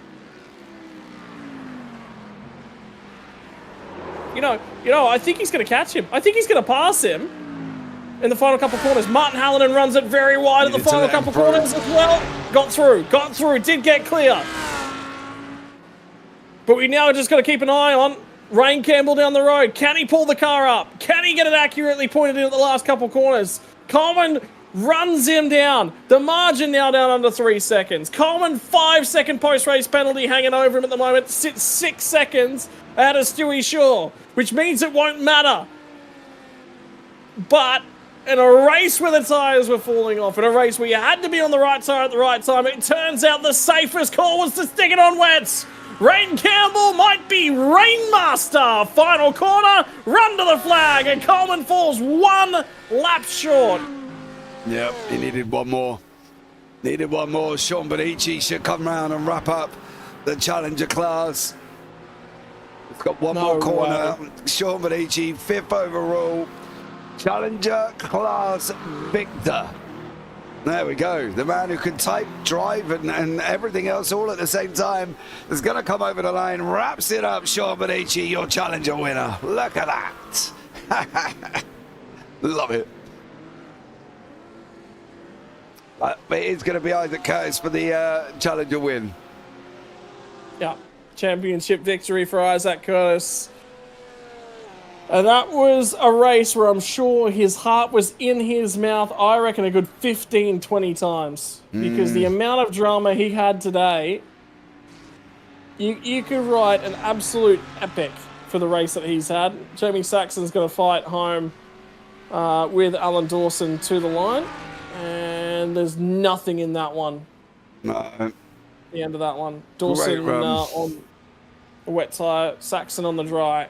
They finally come good to Jamie Saxon's dry tyres, but it took too long to dry. I don't think it should have taken that long. And Benici was fuel saving to make it home, by the way. Yeah, he said he ran out of fuel in the last turn. But come over the line chugging like a trooper. Chug, chug, chug, chug. Sean Benici. But there we go. Just waiting for Dean Reddit, who despite all of his incidents and accidents, he still finished 17th overall on that one. So great job from Dean, but here are your results.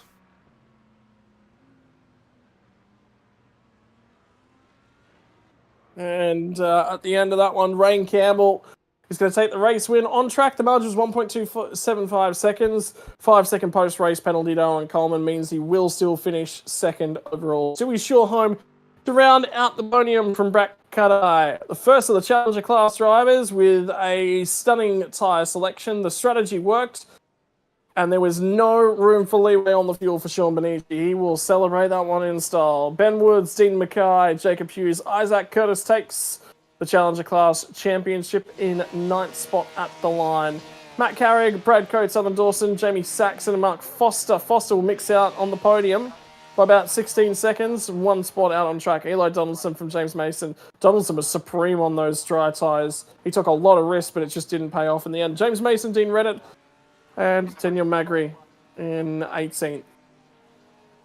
Bobby Camo home just inside the 2019 spot for him. Trent Allen, Kurt Normanson, Vinnie Newen, Matt Webber.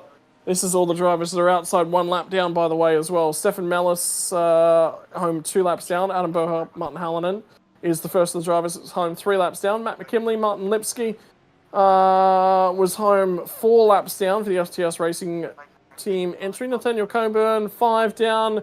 Benjamin Brook, Michael Thompson, 8 and 9 down. Withers, Richard Mayer, Jimmy Middleton. This is just retirements that we get into at this point in time. But yet again, the Jimmy Middleton train finishes ahead of the Rick Provenzali train wreck on the track.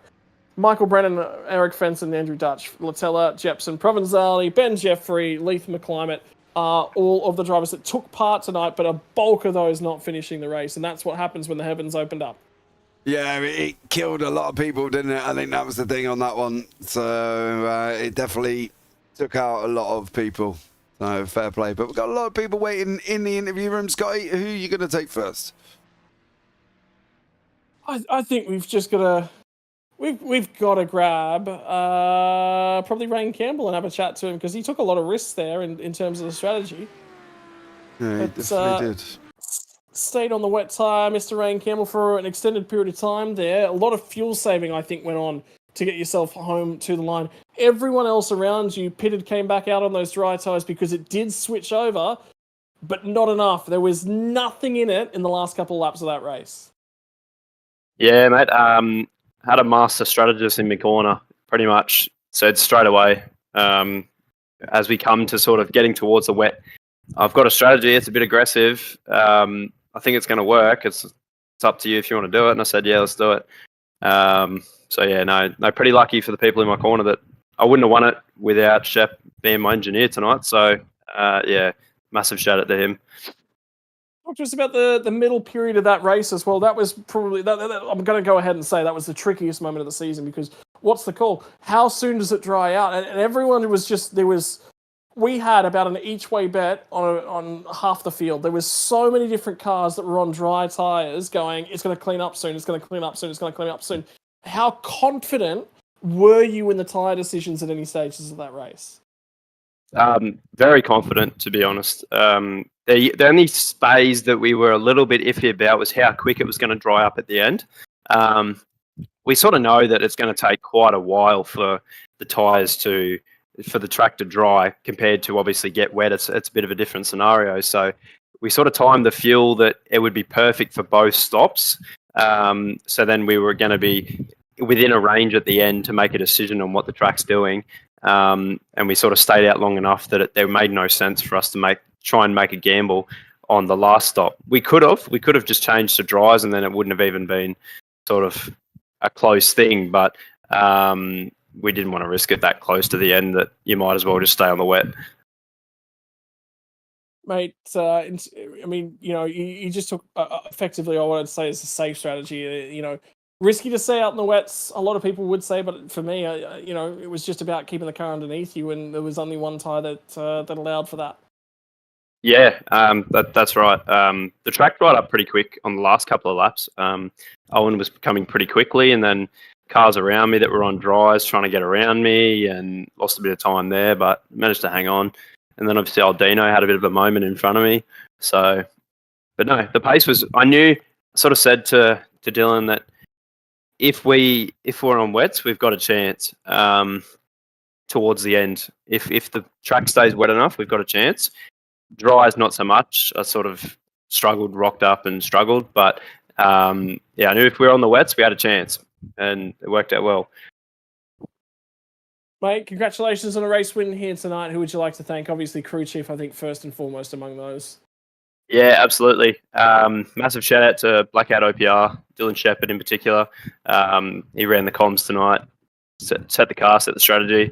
Yeah, it's so nice to be able to just drive the car and not think about it and know you're doing the right thing. So, and a massive shout out to Premier Endurance League as well. It's been an awesome season. I probably won't be racing into the future. This was probably my last GT3 race for the foreseeable future. But no, massive shout out to the guys. It takes a mammoth effort to organise such a season. So, yeah, massive shout out to, and essentially Dean as well.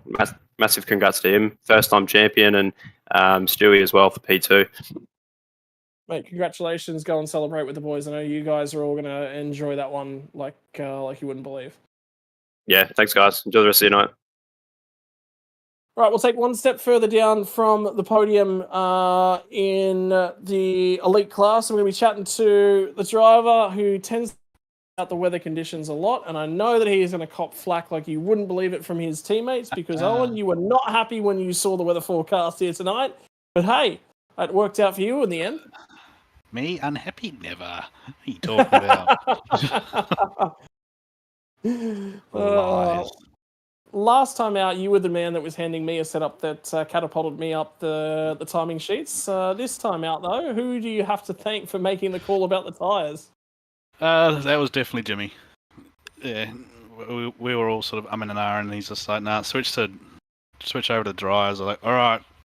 So yeah, first couple laps were sort of a bit tentative, and then yeah, once it sort of heated up a bit, it was good. So I was really hoping there was going to be one more lap, but yeah, when the white flag come out, I was like, oh.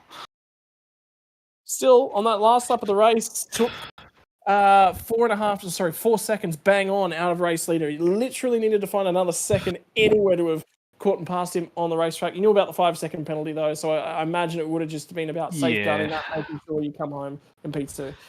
Yeah, I was having a look at the gap.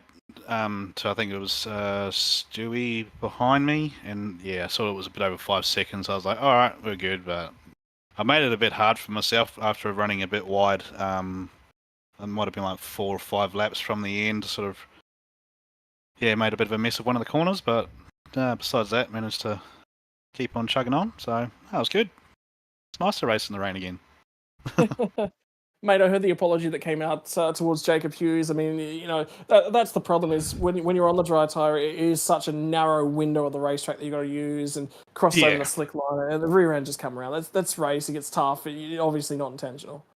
No, I literally I couldn't turn once I was on that line, and yeah, the rear end just sort of wobbled out a bit and got him. So my bloody radio channel was all over the place. So I just said to the guys, if you can just tell them sorry. Like I didn't mean to give him a bit of whack.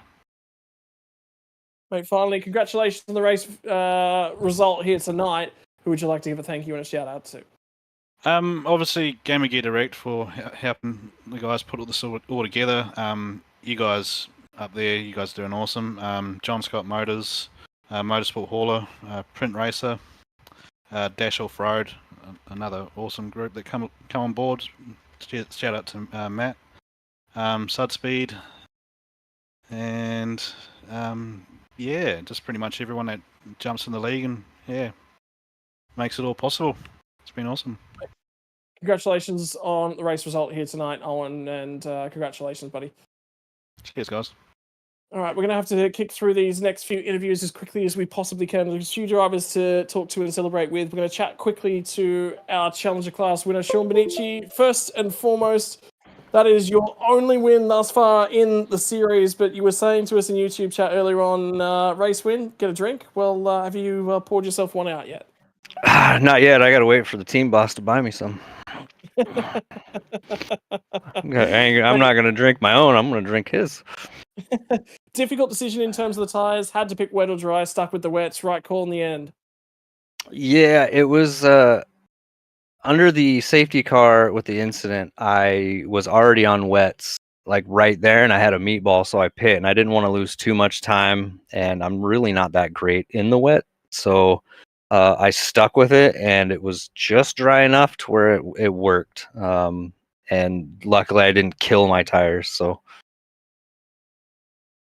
mate, congratulations on the race win here. I'm really sorry. I'd like to spend some more time and have a chat to you, but we do have to kick on, unfortunately. Who'd you like to give a thank you to? For my team, Whiskey Business Racing. This is my first race with them in this series, and Bowens, Rick Flair, and Timber Truss. Mate, congratulations on the race win here tonight. Go off and celebrate and enjoy the whiskey. Thank you. Have a good night. Finally, we're going to grab our Challenger class champion, Dean Mackay, and have a very quick chat to him. Dean, difficult decisions right up and down the duration on tonight's race. Tyres, it was always a gamble at different points in the race. Yeah, it was very, very tricky conditions. Towards the end, some people went on wets, some people changed to dries. And for me, it was all about just trying to stay alive during the wet. Mate, difficult race. It's been a difficult championship. Obviously, you've dominated it everywhere but tonight, man. Congratulations on the title, and who would you like to give a thank you to? Yeah, thanks, guys. So firstly, huge shout out to my team, all my teammates for racing with me, and supporting me. I'd like to thank also everyone else for racing against me. Wouldn't be possible without them, and they couldn't have pushed me to improve so much either. And finally, a big thank you to you guys in the booth. You always make the streams entertaining. Mate, congratulations on the championship. Good to chat to you once again. Enjoy the celebrations here tonight. Thanks, guys. And finally, we'll spare just a very quick moment. Isaac Curtis, I just wanted to quickly have a chat to you, mate. Congratulations on the championship. Up and down night. You were up, you were down, you're at the back of the field, you're at the front of the field. Boy, that was not an easy one to call. It was an absolute mess. Yeah, look, big sorry to Ricky. Obviously sent him flying like third or fourth lap into the race. And then, yeah, just all up and down from there, as you said. Those safety cars kind of helped a lot. And the right strategy at the right time. Yeah, we did a bit of practice with all the RER boys this afternoon in some rain, so I think that kind of helped out as well. So big thank you to all the boys. Yeah, I don't know what to say. It was a pretty crazy race.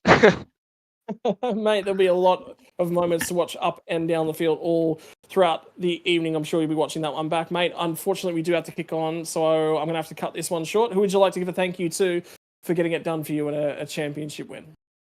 Oh, massive thank you to Revolutionary Racing. They've been massive support the last since I've joined about 6 months ago. They've been great people and great to hang out with and drive with. Massive amounts of practice, that kind of thing, and I could never be any more thankful to those guys. Obviously, AITT and all of our sponsors, Sidespeed, Kibby, IR Sidekick, Bunnies Builds, and Shore by 4. Thanks to everyone. We really appreciate the support, and yeah, hopefully we'll speak to you next season as well, Scotty. Yeah, maybe again next season. Isaac Curtis, thank you for joining us here tonight. Cheers, matey. Enjoy your night. Ladies and gentlemen, I apologise for cutting the interview short. Unfortunately, running a little bit tight on time. I want to say a big shout out to all the sponsors that make it possible. You heard it from Owen Coleman and a few drivers up and down the field. Gaming Gear Direct are the title sponsor of the Gaming Gear Direct Australian GT3 Endurance Short Championships. Full Premier Endurance League on behalf of Sudspeed, on behalf of Print Racer as well, ladies and gentlemen. It's been another race, and I tell you what, JP, that one just about had it all. There was heart-stopping moments, there was drama, there was, look, just everything. Both compounds of tyre use. Yeah, there was, and we were wondering which one was going to come out and win, and it turns out Rain Gamble just did it in the wets. You know, massive shout out to Dean Mackay, your elite champion, and then Isaac Curtis, your challenger champion. We've also got Revolutionary Racing wrapped up the team championship by 16 points. So Revolution are your team championships at the same time. Great season, great racing, and an absolutely barnstormer here at Watkins. Mate, thank you for joining me throughout the season. Thank you to everyone watching along at home. It's been another Premier Endurance Racing League. New season to kick off in 2025. Will we see you out there on track? So one way to do it. Jump on the Discord, get in the socials, make sure you get your entry fees in, because it's time to go racing for another championship. Could you be the next Dean Mackay? That'll all be decided in 2025. We'll see you then. Thank you everyone for watching.